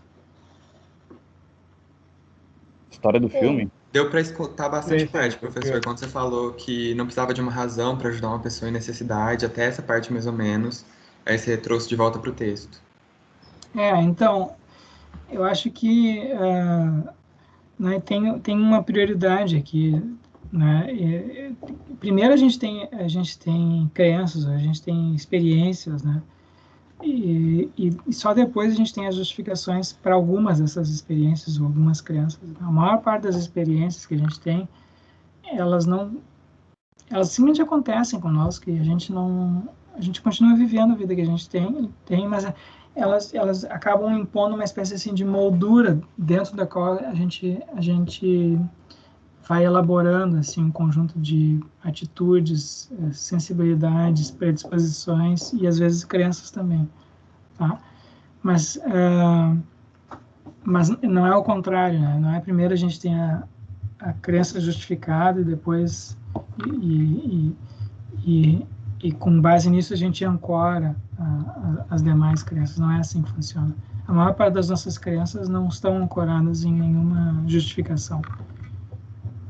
Bom, a segunda coisa importante que eu queria salientar, outra coisa importante que eu queria salientar no texto do Agnaldo Portugal é a distinção que ele menciona entre vários tipos de entendimento do que é a fé, né? Isso, a gente vai voltar a isso mais adiante. Ele fala assim, tem vários modelos de fé. O que é isso que a gente chama de fé? Então, um modelo é a fé é uma crença mais uma atitude, certo? Mas existem outros. Então, ele fala de mais dois ali, a fé como uma aceitação confiante ou a fé como uma afirmação esperançosa. Então, a ideia de que a fé precisa ser uma crença é falsa, tá? Nem toda fé, isso que se chama de fé, nem sempre é uma crença, tá? Às vezes é uma atitude, basicamente, uma maneira de viver, né? Ok? Então não tá necessariamente, ela não é necessariamente carente de uma justificação. Ela não precisa ser justificada. Da mesma maneira que uma experiência não precisa ser justificada. Certo? Eu tenho uma experiência na minha vida, enfim, uma experiência aqui cotidiana, mas isso é algo que aconteceu comigo, né? Não precisa justificar isso. Isso não gera necessariamente uma crença geral, né? Tá? Bom, isso com relação ao texto do... Alguém mais gostaria de falar sobre o texto do Agnaldo? Senão eu vou passar para o outro texto. Sim, Alexandre? Não sei se cabe. Uma observação e uma pergunta, tá, Rogério? Na página 17, aquele debate ali sobre a irracionalidade do naturalismo científico, né, que parece que foi uma tese formulada pelo Plantinga, né, que o Agnaldo explicita ali. Eu vejo que isso foi feito nos anos 70 ali, virada para os 80, mas hoje essa crítica, me parece, ela está muito forte também em algumas abordagens experimentais, que vão dizer justamente isso, né? Olha, há uma promissória materialista de explicar experiências religiosas a partir dessa leitura mais clássica do naturalismo científico, mas que até agora não conseguiram oferecer essas explicações. Então isso deixa o campo em aberto para novas interpretações a respeito dos experimentos científicos. E aí eu cito em especial aqui as abordagens transpessoais. O Alexander Moreira Almeida, inclusive, né, tem um texto em que ele está falando sobre isso, das promissórias materialistas. Então eu vejo que essa crítica ela me parece atualizada hoje em torno dessas abordagens, né, que estão dizendo, bom, se o materialismo não conseguiu explicar por que nós temos experiências, simplesmente dizer que o cérebro está causando não foi ainda evidenciado, então nós podemos, assim, tranquilamente aventar outras hipóteses a respeito de por que essas experiências estão acontecendo, né?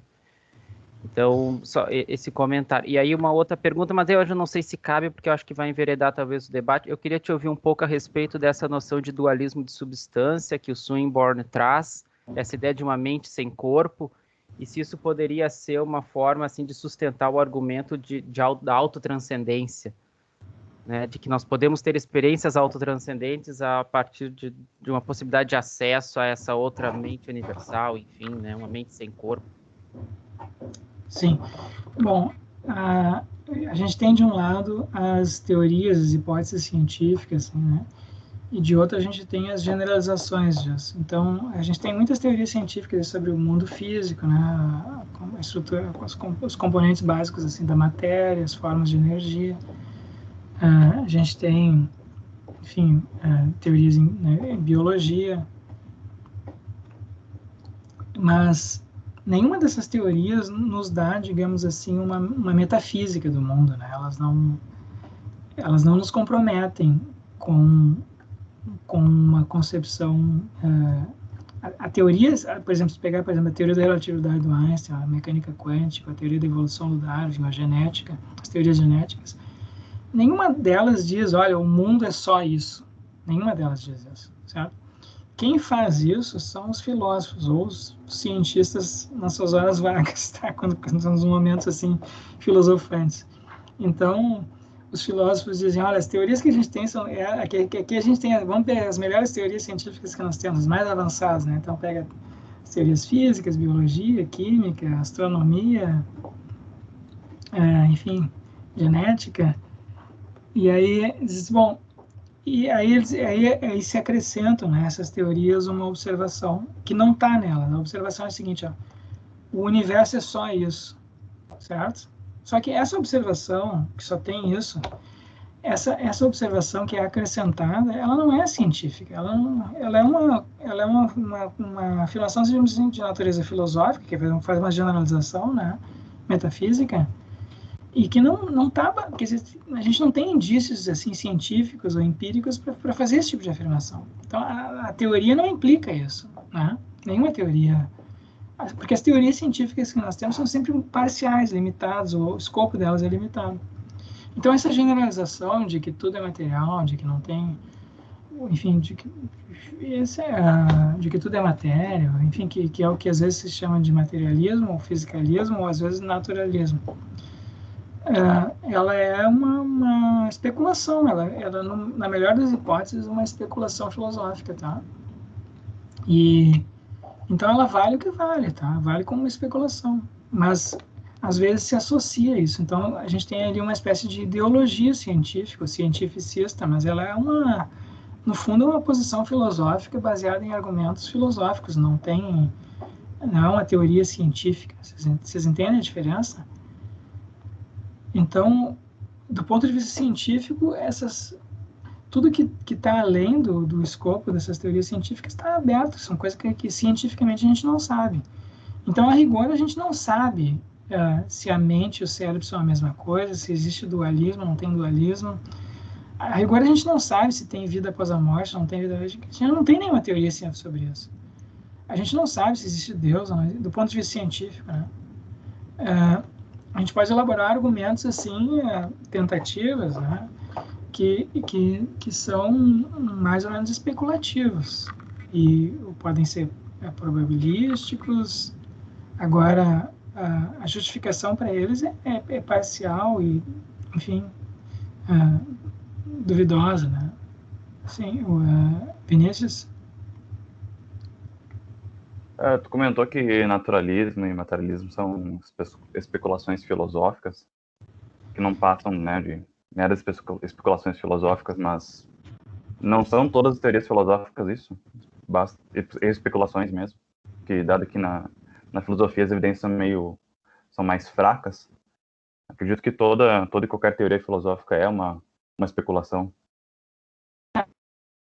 Bom, aí tem, com certeza, a gente poderia dizer isso, mas é que também eu queria chamar a atenção para o seguinte, ó, assim como existe essa variedade de experiências religiosas, nós vamos ver aqui, existe também uma variedade de empreendimentos científicos, esses empreendimentos científicos não são todos iguais, assim também isso também vale para a filosofia, assim como existe uma variedade de arte, experiências artísticas. Tá cortando a ligação já, pelo menos para mim. Para mim também. Bom. Agora voltou. Voltou? Uhum. Então tá. Bom, assim como existe uma variedade... Tá, isso é. Então, existe uma variedade, assim, existe variedade em toda parte, né? Não existe uma coisa assim chamada a música. Existem músicas, certo? Existe uma variedade de músicas, todas elas são particulares. Não existe a música, o conceito de música existe, mas o conceito de música se refere a músicas particulares. A mesma coisa com filosofia, não existe. O que é a filosofia? A filosofia é uma abstração, não existe isso. Existem filosofias particulares. É a mesma coisa o ser humano, não existe isso, não existe o ser humano. Onde é que está o ser humano? Existem pessoas que nem eu ou vocês aqui. Né? Então, a mesma coisa vale para filosofias, né, Vinícius? Então, com certeza, o nome filosofia se aplica a coisas muito diversas. E algumas são, de fato, assim, especulativas, não passam disso, outras nem tanto, né? Então, a gente teria que ver exatamente o que a gente está falando, tá? Mas eu só quis chamar a atenção para essa tese que se chama de materialismo, às vezes naturalismo, embora naturalismo se refira também a outras coisas, tá? Às vezes, naturalismo é usado como sinônimo de materialismo, que é essa tese segundo a qual só existem coisas físicas, só existe aquilo que é pressuposto pela física, ou implicado pela física e algumas outras disciplinas científicas. Isso é o que às vezes se chama de materialismo ou naturalismo. A palavra naturalismo pode ser usada de outras maneiras também, tá? Mais amplas. Mas essa tese materialista é uma tese especulativa e ela é uma tese assim filosófica. Eu acho que nem tudo que se faz em filosofia é especulação. Tem uma parte do trabalho filosófico que é um trabalho de análise, né? Então, essa parte é menos especulativa. Eu não estou elaborando hipóteses sobre como as coisas são, ou seriam, ou podem ser, mas eu estou vamos ver o que essa pessoa de fato disse, vamos analisar esse conceito, o que significa. Então, por exemplo, quando a gente fez lá a teoria do conhecimento, a gente viu várias análises do conceito de conhecimento, lembra? Então, ali, sim, tem uma parte ali que é especulativa, mas tem uma parte ali que é mais analítica, que é de destrinchar o que de fato as pessoas estão dizendo, como é que aquela palavra é usada, né? Então, existe isso. Tem essa parte, então, eu diria que é menos especulativa e mais analítica. E tem uma outra parte da filosofia importante, que também não é especulativa e também não é analítica, e que ela diz respeito, digamos assim, a uma discussão de valores, né? O que é mais valioso. E isso não é necessariamente especulativo, isso pode ter a ver assim com disposições, com gostos, com inclinações que a gente tem, que são factuais, certo? É um fato de que a gente valoriza mais algumas coisas do que outras, isso não é especulação. A gente tem, por exemplo, uma tendência à empatia, também temos uma tendência ao egoísmo, a gente tem uma tendência à cooperação, isso são fatos. E a gente tem um sentimento de justiça, isso também é um fato. Claro que esse sentimento de justiça varia de uma pessoa para pessoa, mas é um fato que a gente tem isso. Então, isso não é especulativo, tá? Então, nem tudo o que se faz, nem todas as afirmações filosóficas, elas são propriamente especulativas, ok? Mas essa tese de que tudo que existe é material ou físico, eu diria que ela é uma tese especulativa. Não, só para responder brevemente, tu falou sobre que tem a parte analítica e uma parte de valores na filosofia, mas pelo que eu consegui pegar, pelo menos na parte dos valores, é que a filosofia trabalha com, digamos, vamos falar desse modo, trabalha com alguns fatos e desses fatos extraem teorias. Era mais nesse sentido que eu estava querendo dizer que toda a filosofia é especulativa, que com base em certos valores, eles derivam certas teorias, hipóteses. Sim, é que nem toda filosofia é teórica nesse sentido, né? Nem toda filosofia é voltada à elaboração de teorias, né? A filosofia acadêmica, ela tende a priorizar esse aspecto da filosofia, das tradições filosóficas, porque o ambiente acadêmico induz a isso, né? Que a gente tem aulas, a gente tem que escrever artigos no final do semestre, então a gente tende por causa do formato em que a filosofia é praticada nas universidades, a gente tende a naturalmente cair nessa vala comum da teoria, né? Mas existe um aspecto das tradições filosóficas que não é teórico, que está mais próximo das artes, da literatura, da religião, e que diz respeito ao tipo de vida, às atitudes que a gente deve ter na vida, né? O que é por exemplo, as investigações lá socráticas, ou de Aristóteles, ou de Platão, sobre ou de Spinoza, né? Sobre como a gente deve se conduzir na vida. Isso não tem uma parte, a gente pode elaborar teorias sobre isso, mas uma parte é experimentada, vivida, né? Como é que eu vivo a minha vida? Então, a filosofia tem um aspecto da filosofia que diz respeito a como a gente vive a vida da gente, né? A filosofia de vida, a sabedoria do viver, né? Isso não é teórico, embora a gente possa fazer teorias sobre isso, ela é, em primeiro lugar, experimentada. Então, essa parte eu não chamaria isso de especulativo, compreende? Mas isso também merece se chamar de filosofia porque faz parte da tradição do uso dessa palavra, está associado a isso também.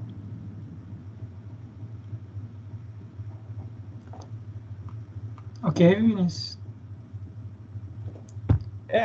Tá, não vamos continuar. Vamos continuar. Acho que o Wilton levantou a mão, mas ele abaixou aí. Né? Se ele ainda quer fazer a pergunta dele.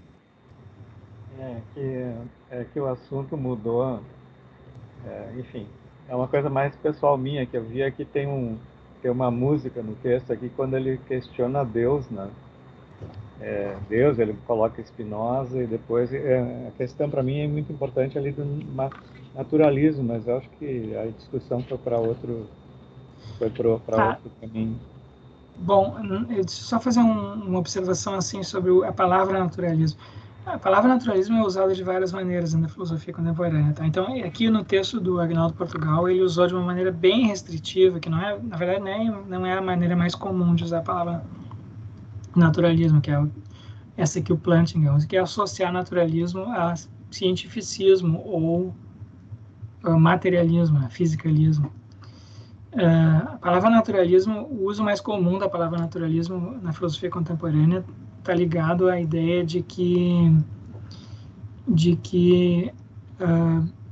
quando a gente faz uma reflexão filosófica, a gente não tem acesso a um ponto de vista transcendente, né, o divino, fora não humano. Então, que nosso ponto de partida em filosofia é onde a gente está, com as crenças que a gente já tem, com as teorias que a gente já tem, e a gente parte daí e toca o barco da melhor maneira que a gente pode, tá? Então, naturalismo é a ideia de que a metodologia filosófica, o ponto de partida, enfim, aquilo a que a gente tem acesso na argumentação filosófica é imanente, digamos assim, não é... A gente não tem como ser alçado para fora de onde a gente está. A gente pode ter experiências transcendentes, né? A gente pode ter essas experiências místicas e tal, mas o ponto de partida da filosofia, tu não tem como trazer isso para baixo aqui para a filosofia e usar isso assim, sem mais nem menos, precisa justificar. Então, a filosofia, ela procede sempre desse ponto de vista imanente. Esse seria o que se chama de naturalismo em filosofia. Sim, Wilton.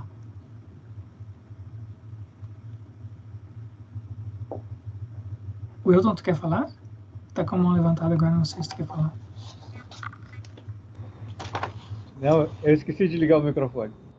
É que voltou o tema, então, que é a minha questão, em que ele comenta em vários lugares, na página 419, que Deus é uma pessoa simples, incorpóreo, onisciente, onipotente. Depois ele vai para uma força imaterial impessoal, e aí ele cita Spinoza. E aí eu acho que porque eu acho que Spinoza pode ajudar lá no materialismo, né? Mas desde que a gente entenda que o Deus de Spinoza não é uma força imaterial, é uma força material. O Deus de Spinoza ele tem extensão, então ele é material.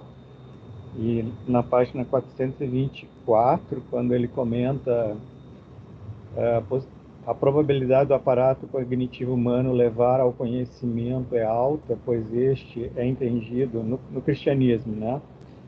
Isso foi até uma crítica muito grande de muitos filósofos ao Spinoza, que Spinoza teria defendido o cristianismo.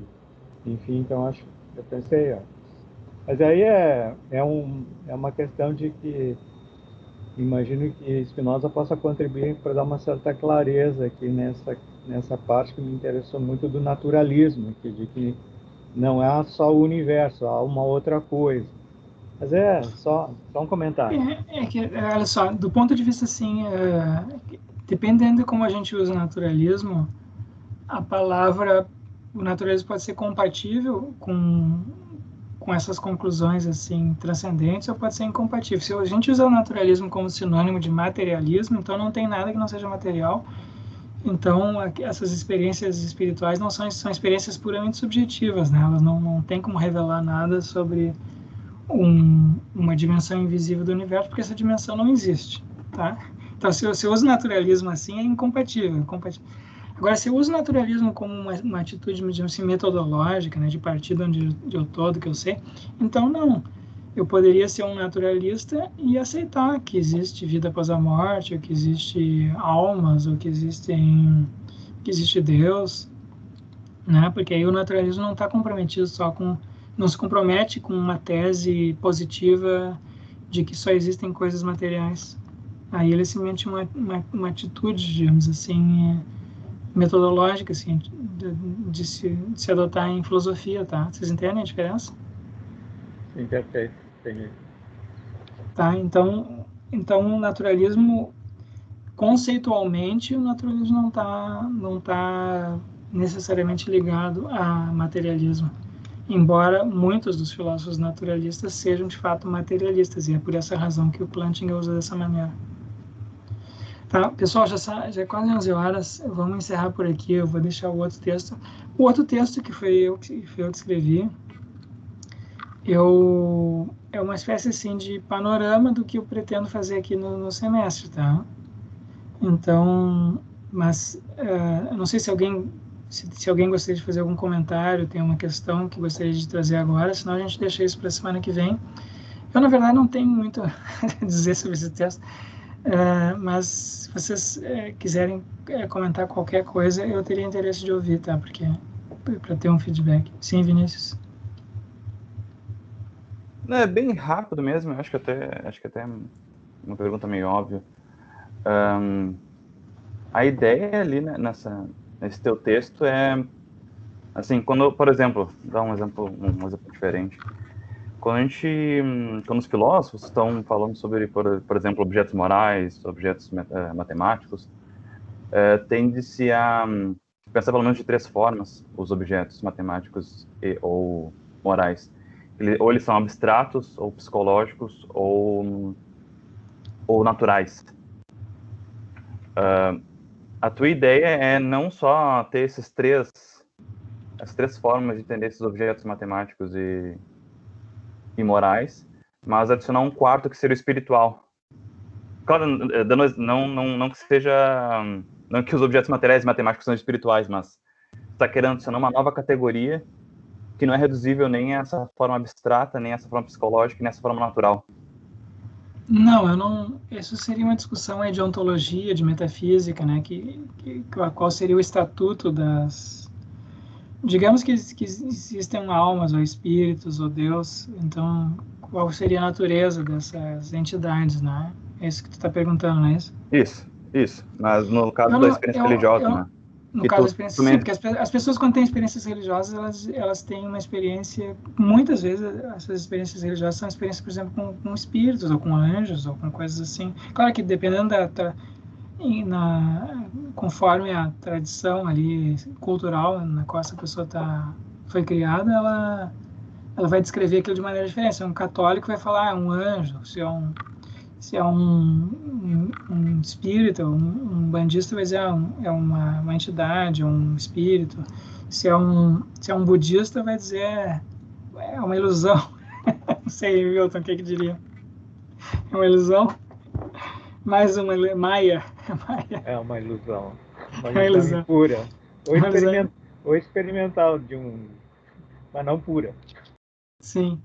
Então, aí que tá. Então, dependendo da tradição em que a pessoa está inserida, né, a gente tende a automaticamente, depois de ter a experiência, tu descreve aquilo de maneira coerente com as tuas crenças pré-existentes.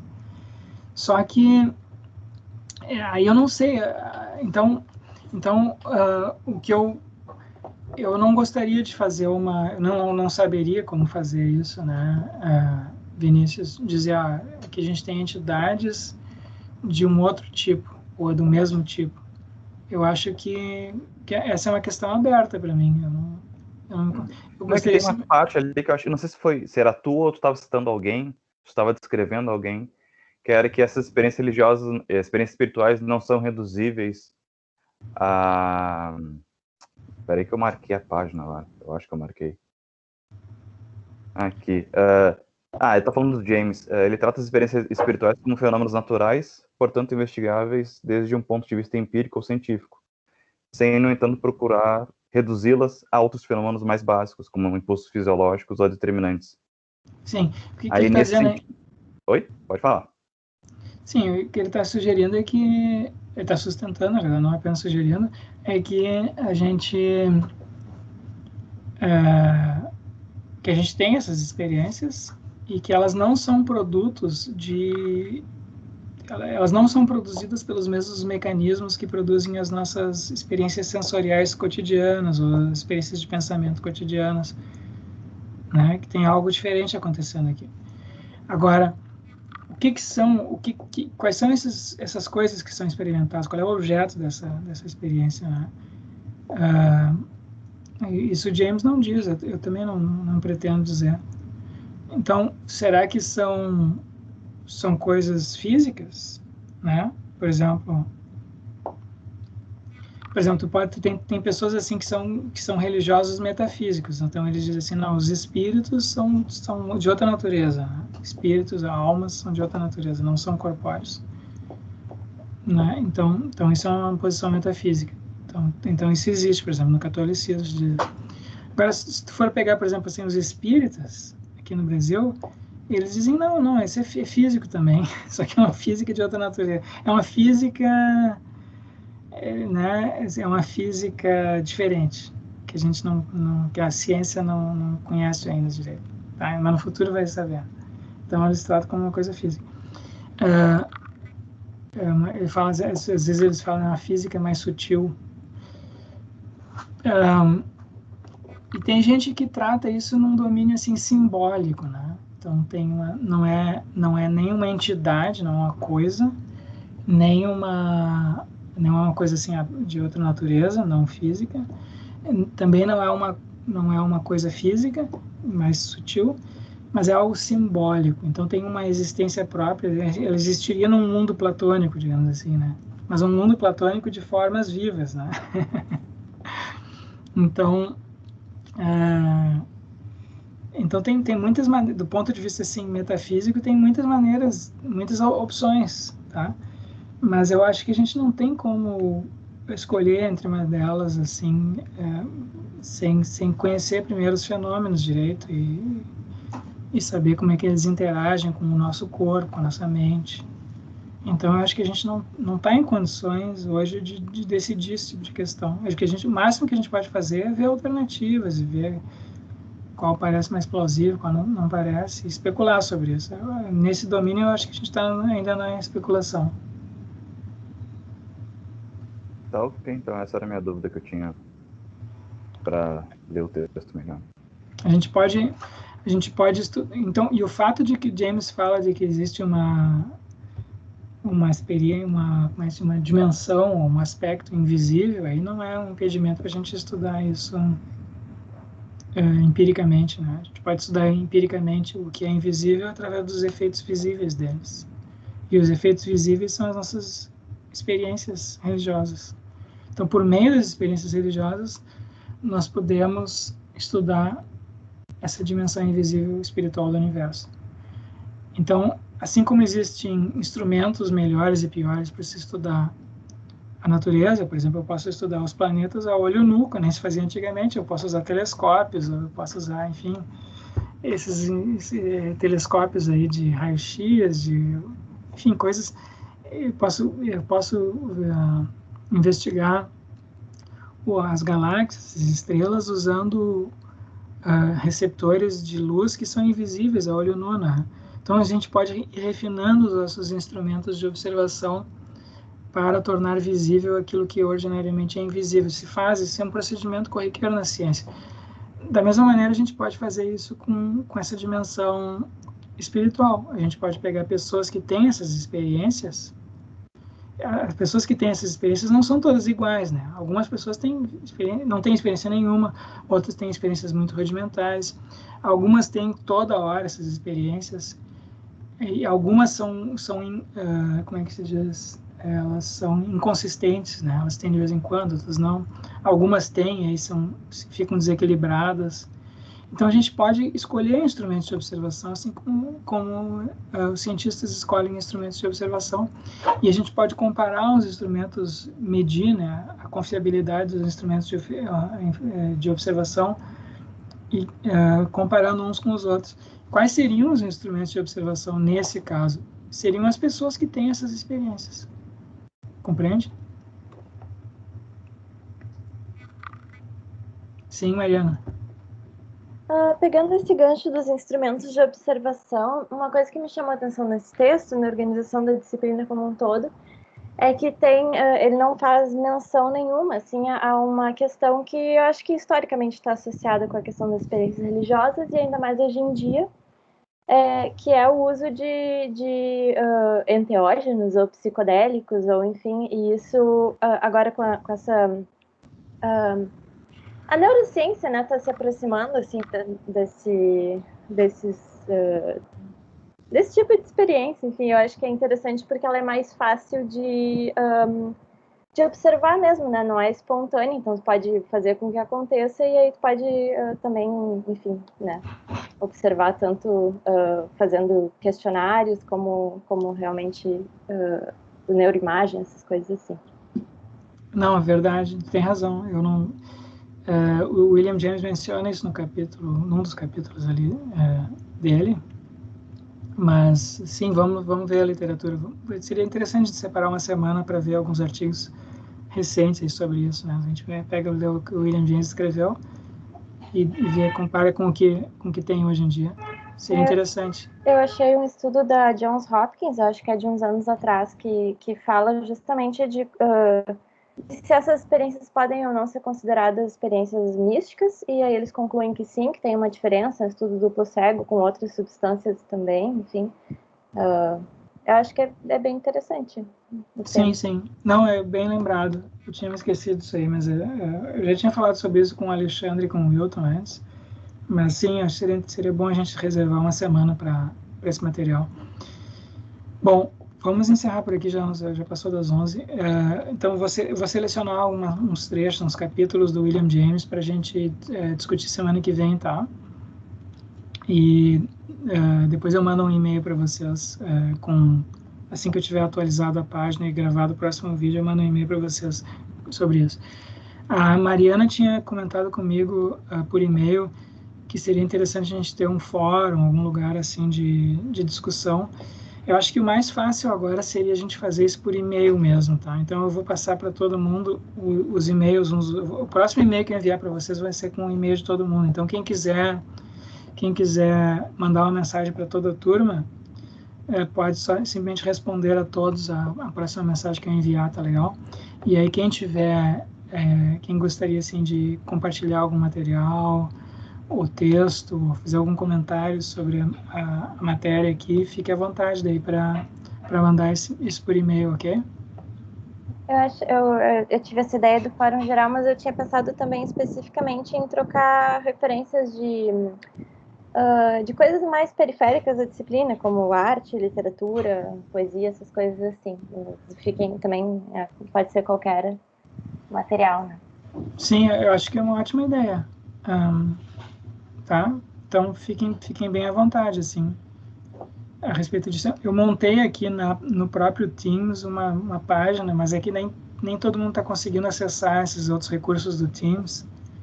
Então não sei se vai funcionar aqui pelo Teams, tá? Mas está aberto aqui no Teams também. Tem uma parte ali da nossa página aqui dentro do Teams que está aberta para isso, para quem quiser fazer postagens por ali também, tá?